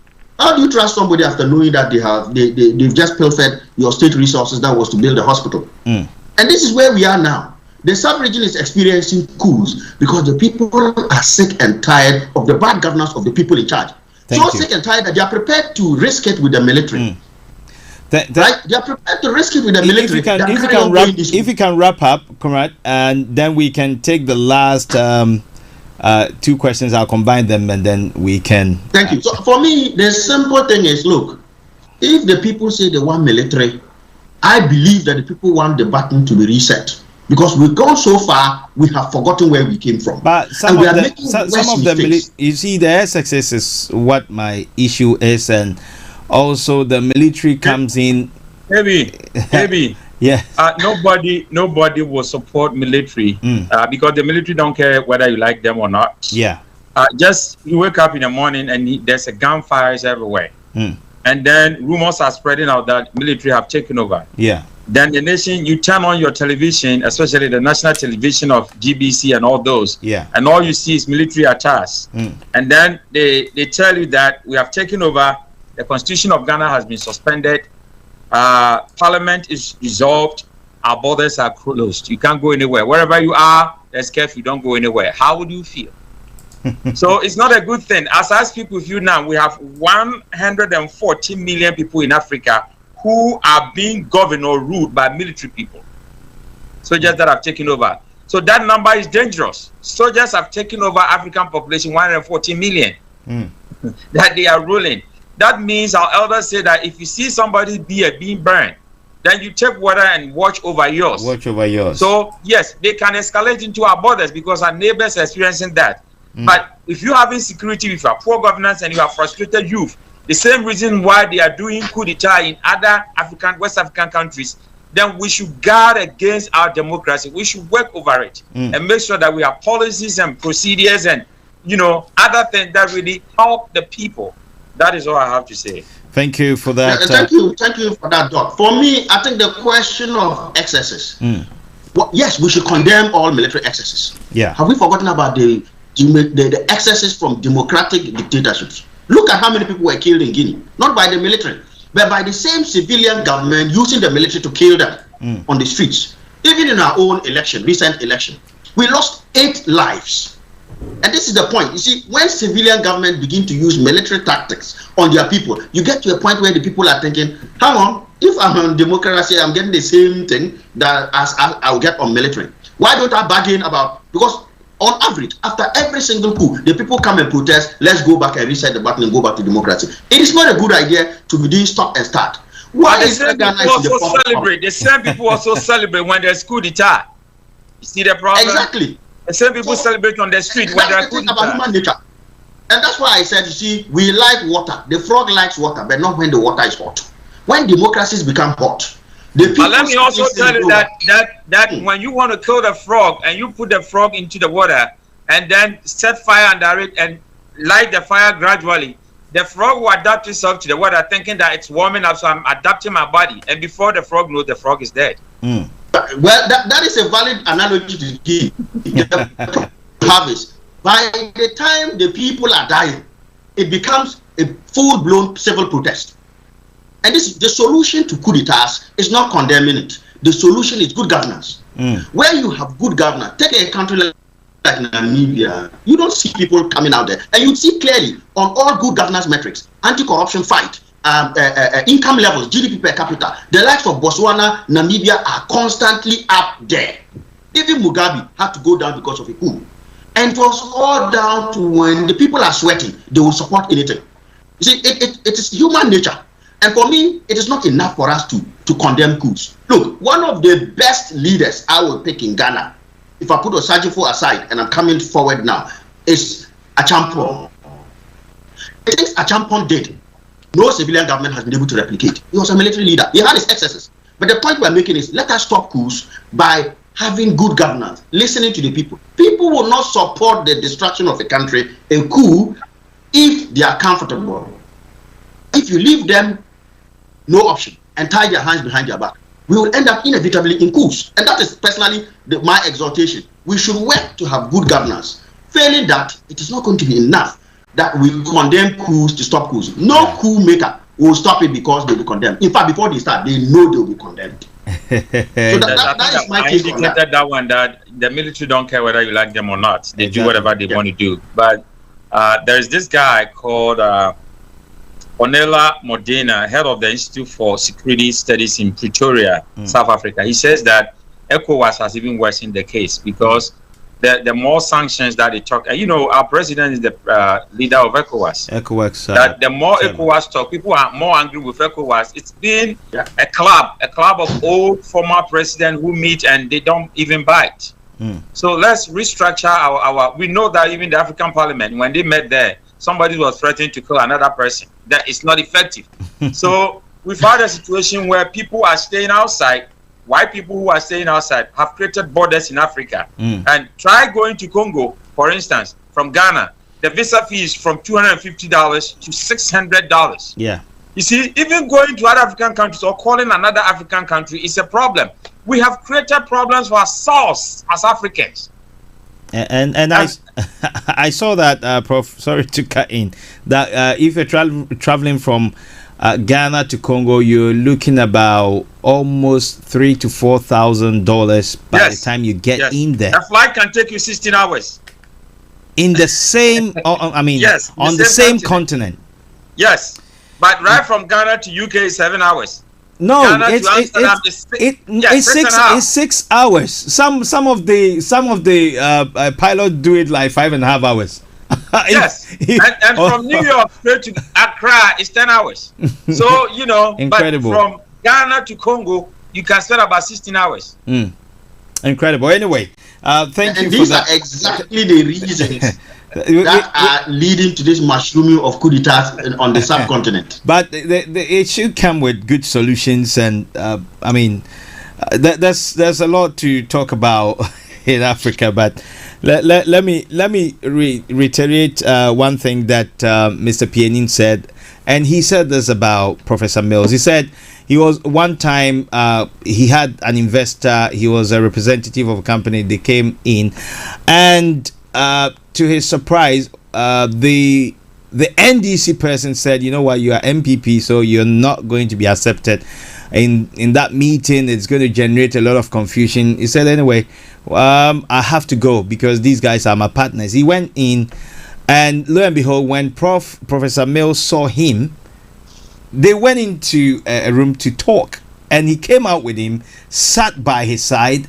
and everything that they needed to do was done. What he was trying to say is that he was talking about him as people see him as a soft person, but when his mind is made up, he's as solid. You can't move or change his mindset.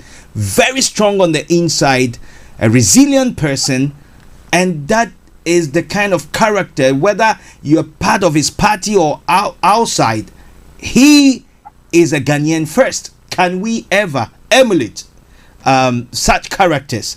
And talking about the coup d'etat, there are people that have watched them, some of the journalists in Ghana that have predicted that there are 2 more coups to take place because the US Army in 2018 thereabout trained these West African military, and they took them after the training. They took them to France and I think Paris, Marseille and Paris, and also took them to America. And these are special forces, and he identified that about 3 of these guys that have been able to be successful in the coup d'etats were part of these special forces. So, and the 2 extra, these military guys he mentioned Cameroon and I think one of the countries, that he believes that these 2 will take place, and these are the guys that were part of the special forces that took part in the training. So what happened? Was there a conspiracy? Is there do they have any backing from any quarters? Are they being sponsored? What is happening?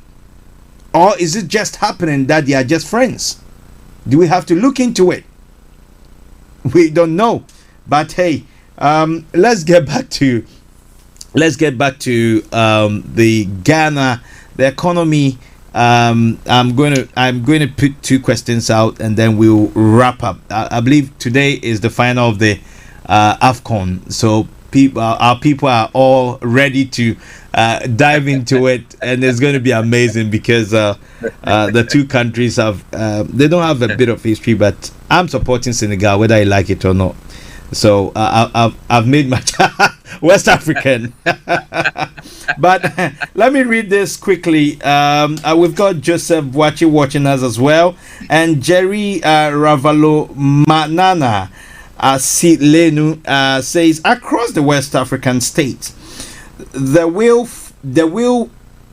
be more coups in the future because of poor leadership. Many youth in West Africa have no job and has nothing to lose if they fight. ECOWAS leaders only goes to meeting to make beautiful speech but practically no action. The leaders are too old and don't know the needs of their people.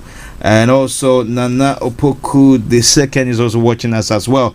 Thank you, Jerry, for that submission. It's we don't hope for it, but as my guests have mentioned, there are things that contribute to, and I believe that we'll be able to work together to get a better Africa. There's so much we have that we can, this beautiful continent where we don't lack anything, but there's one thing that we lack, which is leadership and corruption. Let's fix it and then we're done.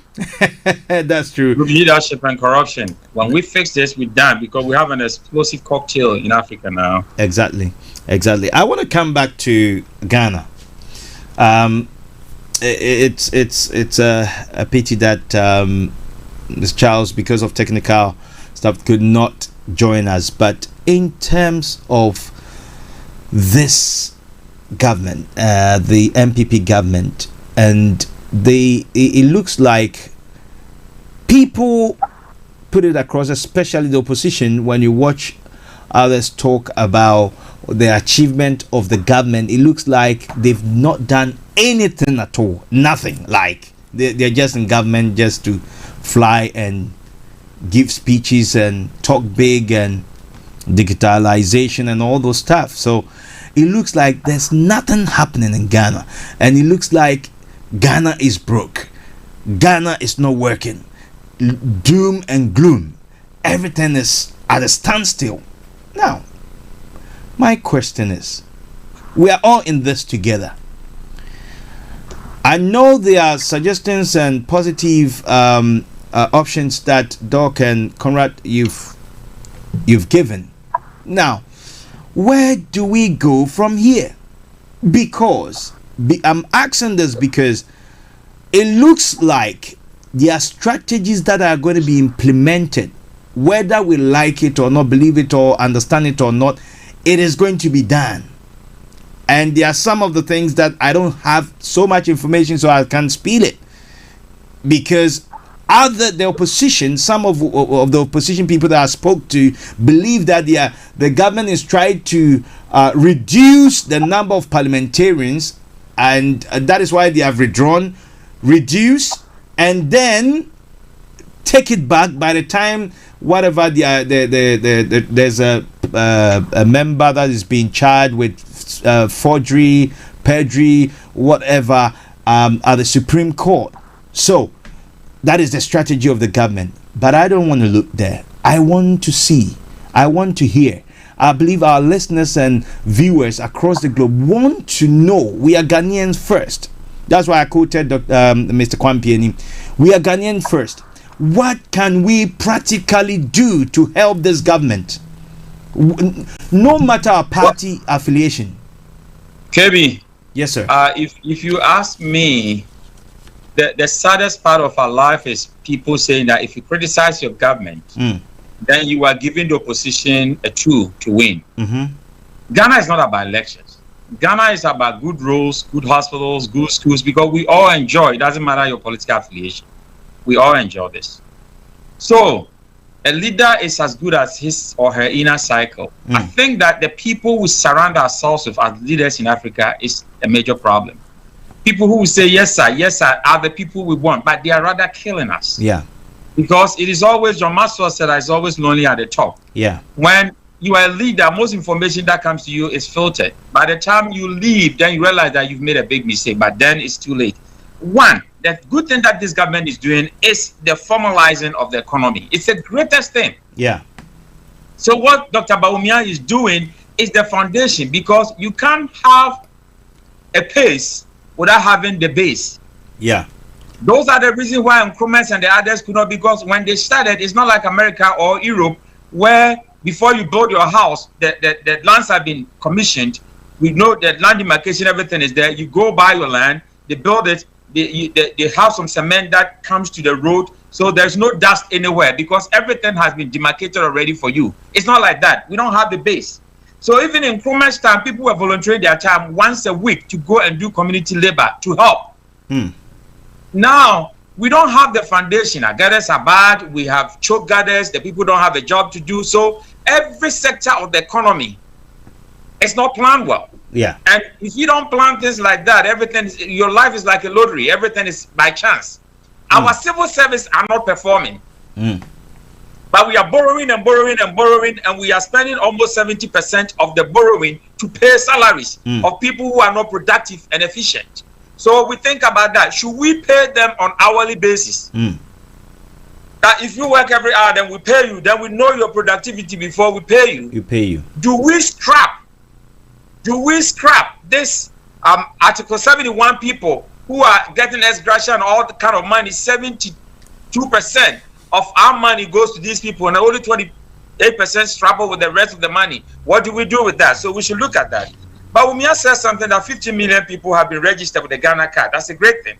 And then we have 7 million properties that have digital addresses that have been assigned to them. So now the government knows your identity. Yeah. The government knows where you stay. They know from your bank account and all these information. So the government is preparing the ground with the base that they can tax you. So they are trying to bring the tax bracket. Unfortunately, we chose the easiest approach, the laziest approach of collecting money from people, which is not income, and that backfired. So all hands on deck. One, we need critical friends, people who will critique their own political parties. That is very important. Our political party followership is terrible. You have political party communicators and all these people going to radio stations who don't know much about governance or anything. All that they are doing is that I am defending my government. Yeah. But wrong, the law of categorical imperative says that wrong is wrong, no matter who is leading it or who is behind it. Yeah. So if our leaders do things that are wrong, let's point it out. Even God that we serve do not honor his heroes. Yeah. That is why when David killed Uriah's wife, it is in the Bible. God could have said, I don't put it there, because David was a man after my heart. David had 18 wives. And when he was old, they had to send a fair woman to him. And when they realized David could not do anything, they said, oh, the old man now, he's gone. Because he liked women. But he was a man after God's heart. You see? So God does not honor his heroes. He likes you, but if you do the wrong thing, he points it out. If you do the good thing, he points it out. Let's pick that God's character. We should not honor our heroes. Yes, they are great leaders, we pick them. But when they do the wrong thing, let's point it out to them, because we are helping them, we are not hurting them. Then we should change our attitude. We should change our attitude. Everybody, the informal sector is a big problem. 65%, they don't pay taxes. So how do we digitize that sector? Now, if I'm building a house and I buy 50 bags of cement, the mason who comes to use that 50 bags of cement to work for me is charging me price worth the same 50 bags of cement, but pays nothing. If I need barbed wires on my house, the person who comes is charging 8,000 Ghana and goes away. Let's say he bought all the electric fence for, let's say, 2,000.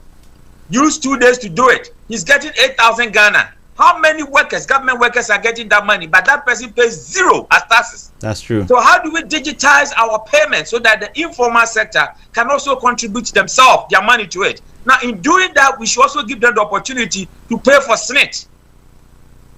We should give them the opportunity to pay for SNIT so that when they also retire, they can get something. Look at our artists and all these celebrities that we have. From Shatawale to Beam Nation to all these people. All the money they get is what they are getting. There's no social security, there's nothing for them. You see? So there are a lot of informal sector people, they don't have any social security. When they retire, they get nothing. let's find a way of digitizing payment to all these informal sectors so that they can also contribute to Senate, which is really important. The other thing is that we should all change our attitude. Very key. Thank you for that. Every developed country continue working on their democracy. They do the right thing. I went to Thailand recently, and Lee Kuan Yew's country, Malaysia. You cannot buy gum, chewing gum, anywhere by the drugstore. And if you spit a gum on the ground, they are charging you a fine of $500. So it is so deterrent that you will not even do that to later around. Now we know Antwi. You know Antwi, that armed robber. Yeah. He's in jail for 164 years. How many people know that? He was sentenced to 164 years in Ankafo security prison. How many of our politicians who have embezzled money are in jail? They are all friends. How many? They are all friends. If it is zero and we have special prosecutors and all this, and people talking, and there was even double salary for members of parliament. They could not even retrieve the money from both houses, both NDC and MPP. Yeah. The president could not do anything about it. If these things continue to go on, that is what is causing coup d'etat.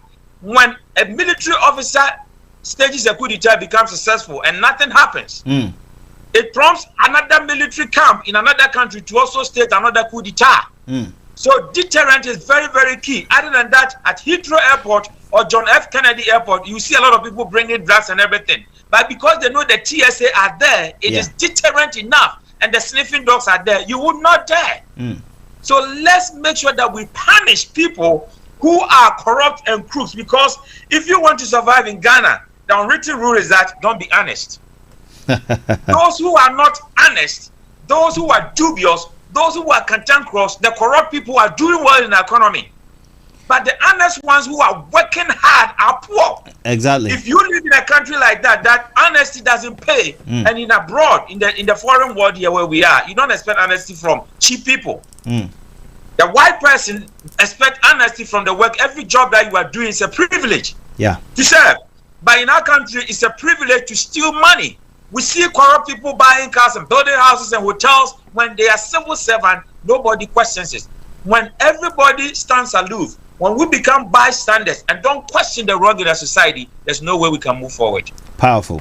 Thank you so much. I was going to ask a quick question. Just if you can summarize it for me, Prof, in the shortest possible time.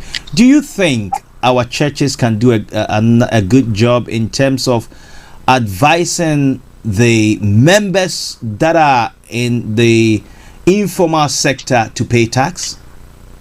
Yes. The churches have a big platform. People listen to their churches, pastors and leaders, and you have 65% of the Ghanaian population that are Christians. So the churches should not be about Noah's Ark and all these stories in the Bible. Let's be practical about what is going on in our society and how you can be a good citizen and actively engage yourself and contribute to the development of it. And one of those tenets is paying taxes. Thank you, Prof. And Conrad, what's your take on how we can move Ghana forward? Because I mean, you are the opposition party. You're looking to come into government. There's a saying that if you don't allow your brother to get to is it 9, you can't ever get to 10. So wishing the current government doom and gloom, as I think one of your chief, one of your top guys said that they should allow the government to mess the economy up. That will help them. I don't think it's right in any sense. So what is your take?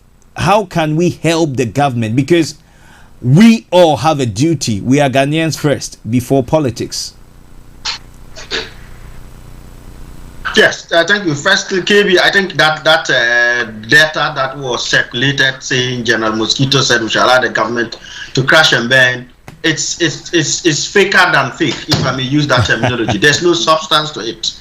And that's the truth. The gentleman has denied it. We know General Mosquito. Yeah. General Mosquito is not. I like him. I like him very well. I mean, I like him for his that will do that. I mean, submission. I like him as well, not because I'm NDC, but because he's a very principled, straightforward person. He won't dabble in such mediocrity. But you see, straight away you had the first question around, are we saying that this government has done nothing?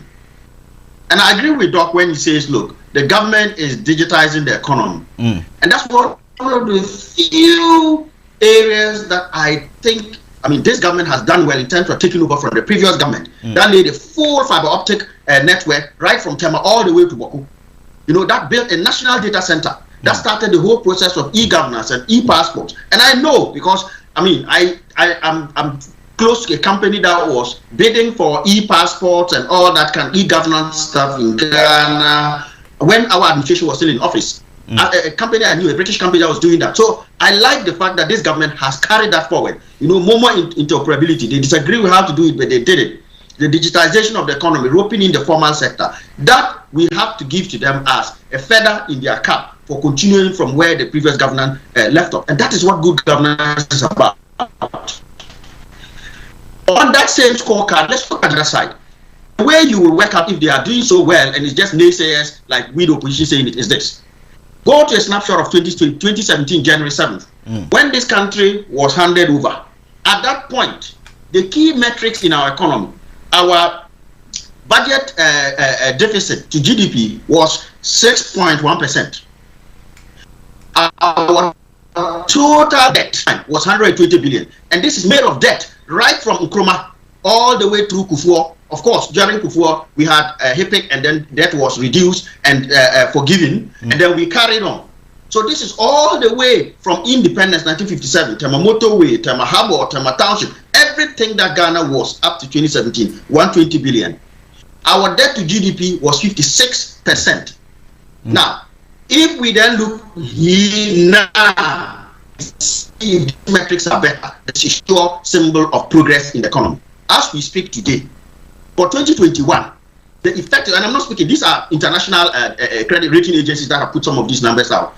As of 2021 December, our debt to GDP, if you include all the other off-budget items that were there, sits at about 83%. If you strip some of the other 2%, Sino-Hydro and a few others that were off books, it sits at 80%.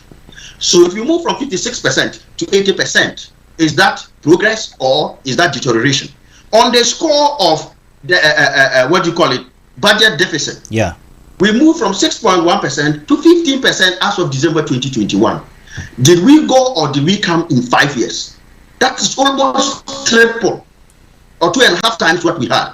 When it comes to debt, we moved from a collective 120 billion accrued over 1957 to 2017. And now, as of December, the projected figure is 386 billion. More than 2.5 times. So did we go or did we come? Now, on that debt score, I have no problem with borrowing. It's what you do with it that matters. Do we have? So I'm not going to play that. Sorry to step in. I have an issue with borrowing, because if you say you don't have an issue with borrowing, personally I do, because we cannot just sit on borrowing and borrowing and borrowing. Let me explain why. Okay, please go on. KB, the point is this. The problem, as a finance person, I won't play politics and say borrowing is bad.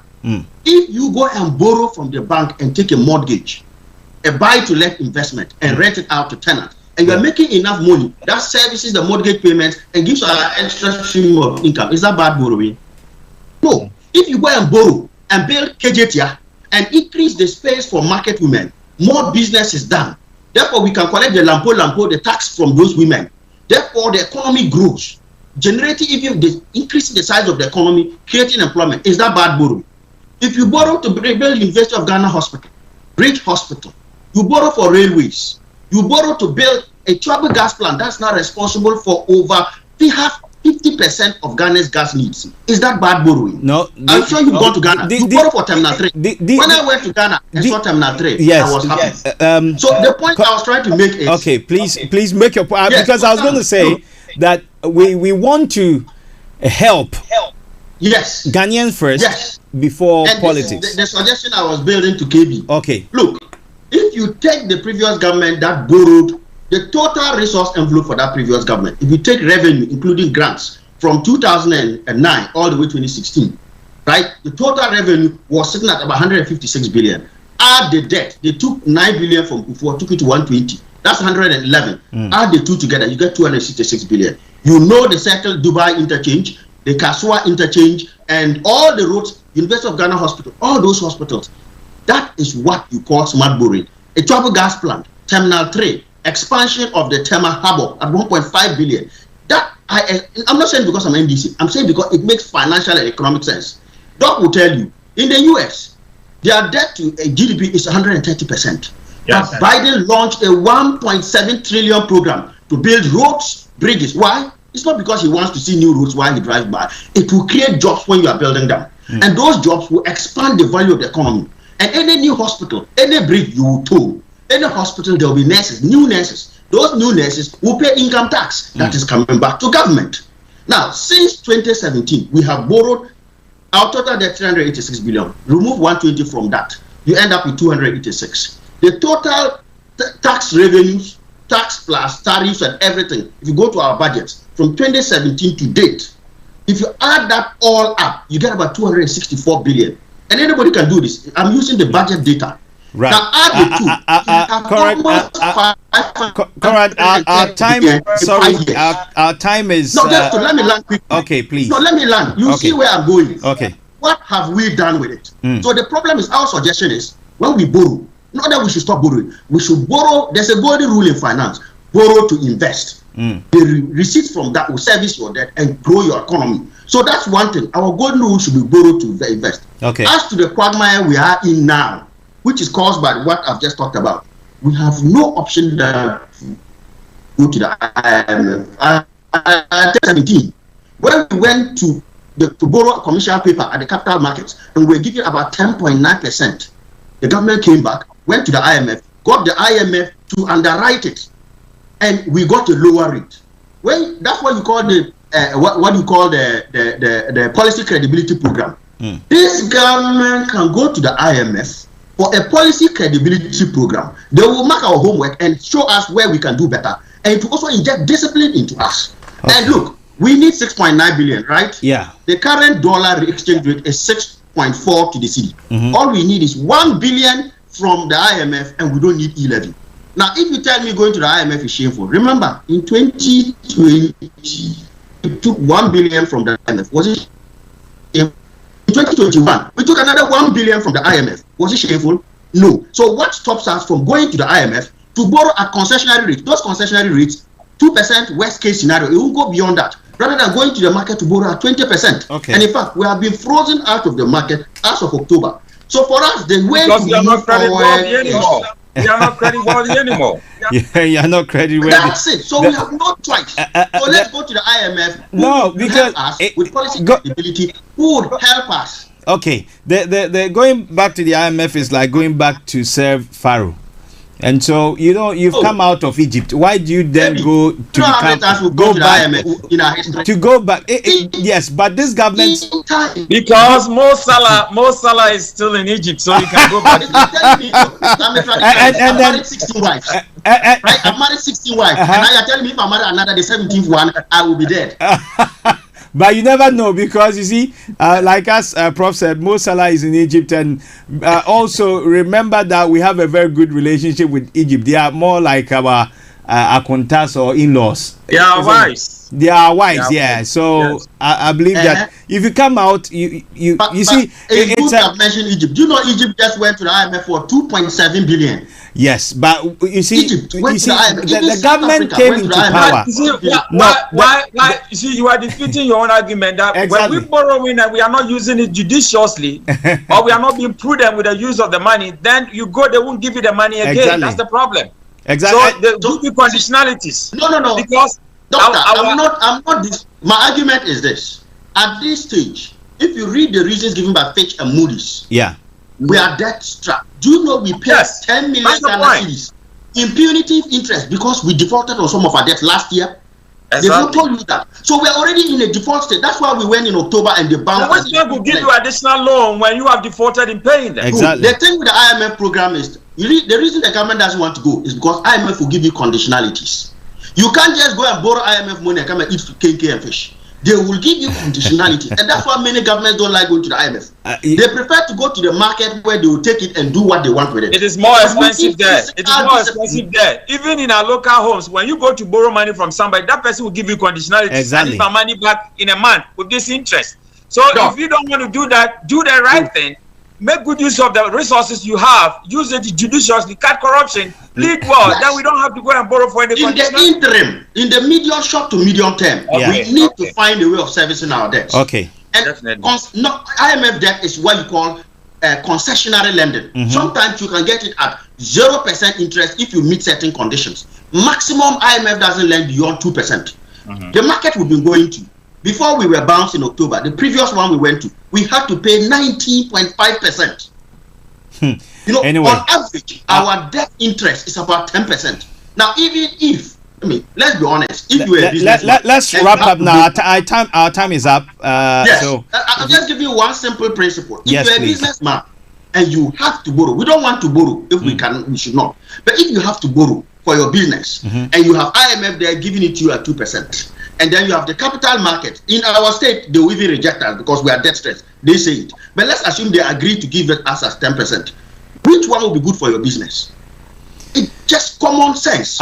Yes, and this whole emotion about going to the IMF is an admission of failure. The NPP already extended the IMF extended credit facility, so it is not new. Okay. Ghana, look, we need to discipline ourselves. And personally, if I had my way, if we have to borrow, we should always borrow on terms, on the likes of IMF programs, so that they will force us to behave. Because we, the politicians, we are indisciplined. Okay. Fiscal discipline that's is the the point. root That is the point. The indiscipline in political corridors is killing us. And the capital markets doesn't help. I work in the banking industry. If you come to me and say you want a loan and I see you can afford it, I don't care what you do with the money. I will give to you. In fact, before you walk out the door, I'll repackage it into a bond and resell on. That's how come we got the subprime. And so as a country, we need to be looking at, if we can't discipline ourselves physically, then get borrowing that helps to discipline us. But what you said, Doc, in the long term, we should be looking to wean ourselves of borrowing. Okay. We have enough resources in the country if we cut down on corruption, on waste, and if we are wise in how we manage the economy. But at this point, we need paracetamol. The only paracetamol for this headache is IMF.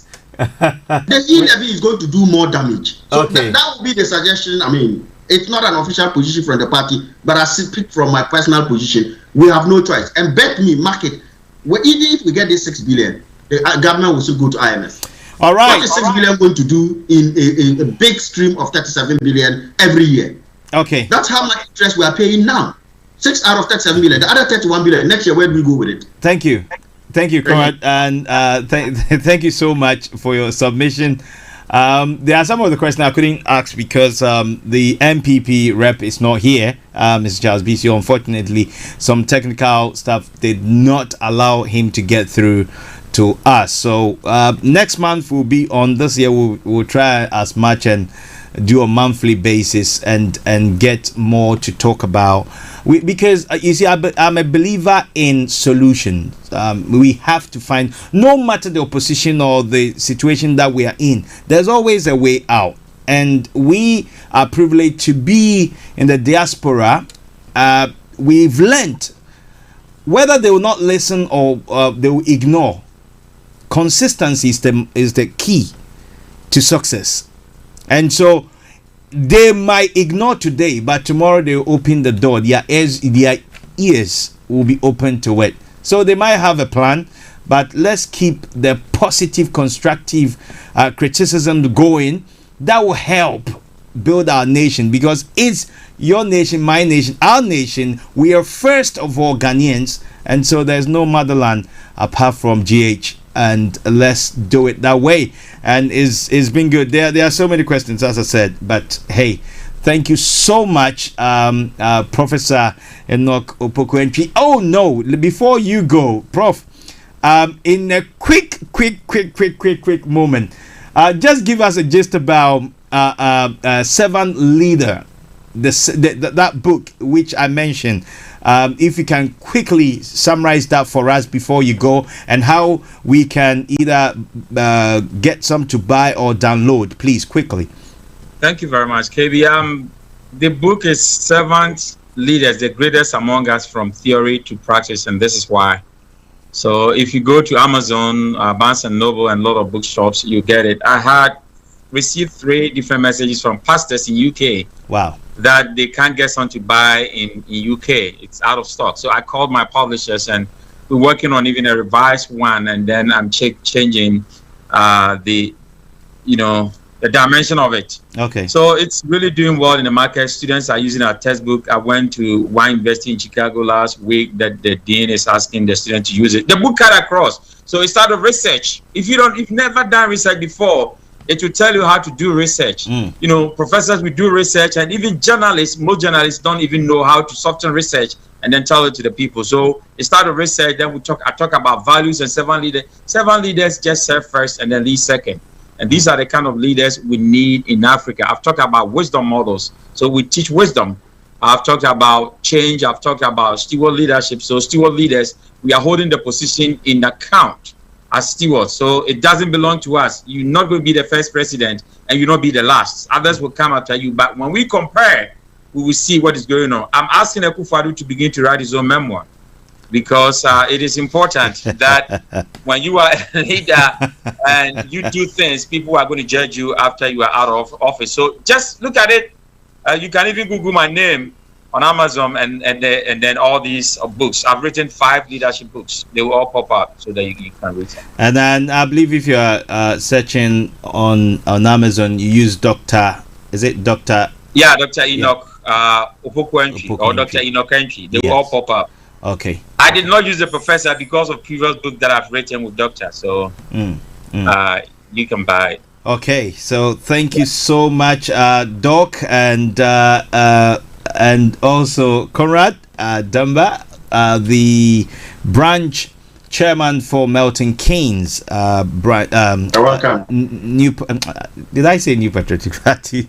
I was at Milton Keynes recently, so I was at UK recently. But Prof, I'm not happy with you, Prof. I'm not happy with you. You saw my text last night. You can't come to my. If I come to your house, another person will say I did not come to their house. So I decided that that's not fair. But anyway, it's good. I believe you had fun when you were in the UK. We can do London Eye in Ghana, right? Like London Eye, and make a lot of money from tourism. Of course. That's easy to do. So Ghana Eye, we can have a Ghana Eye. Ghana Eye, that's true. That's true. There's a lot we can do, and there's a lot in the pipeline as well.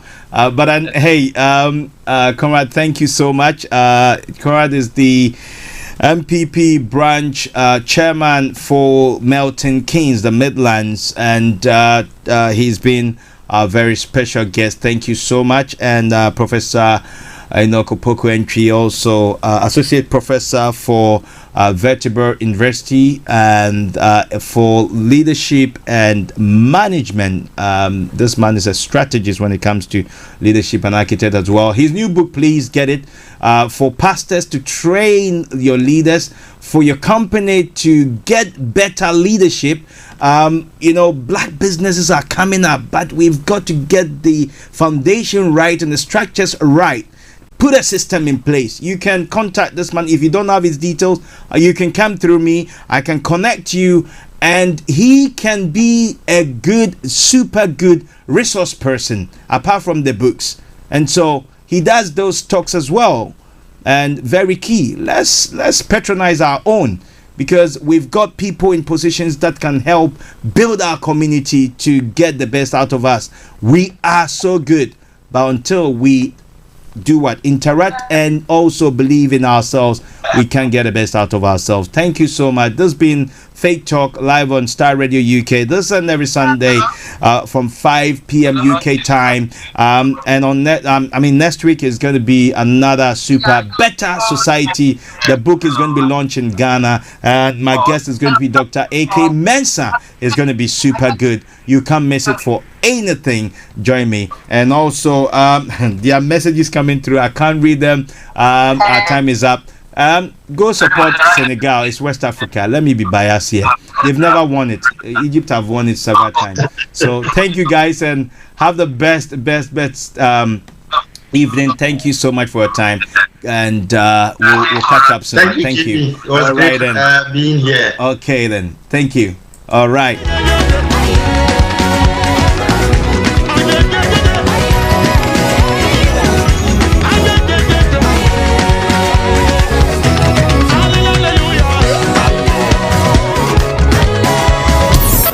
Thanks for listening.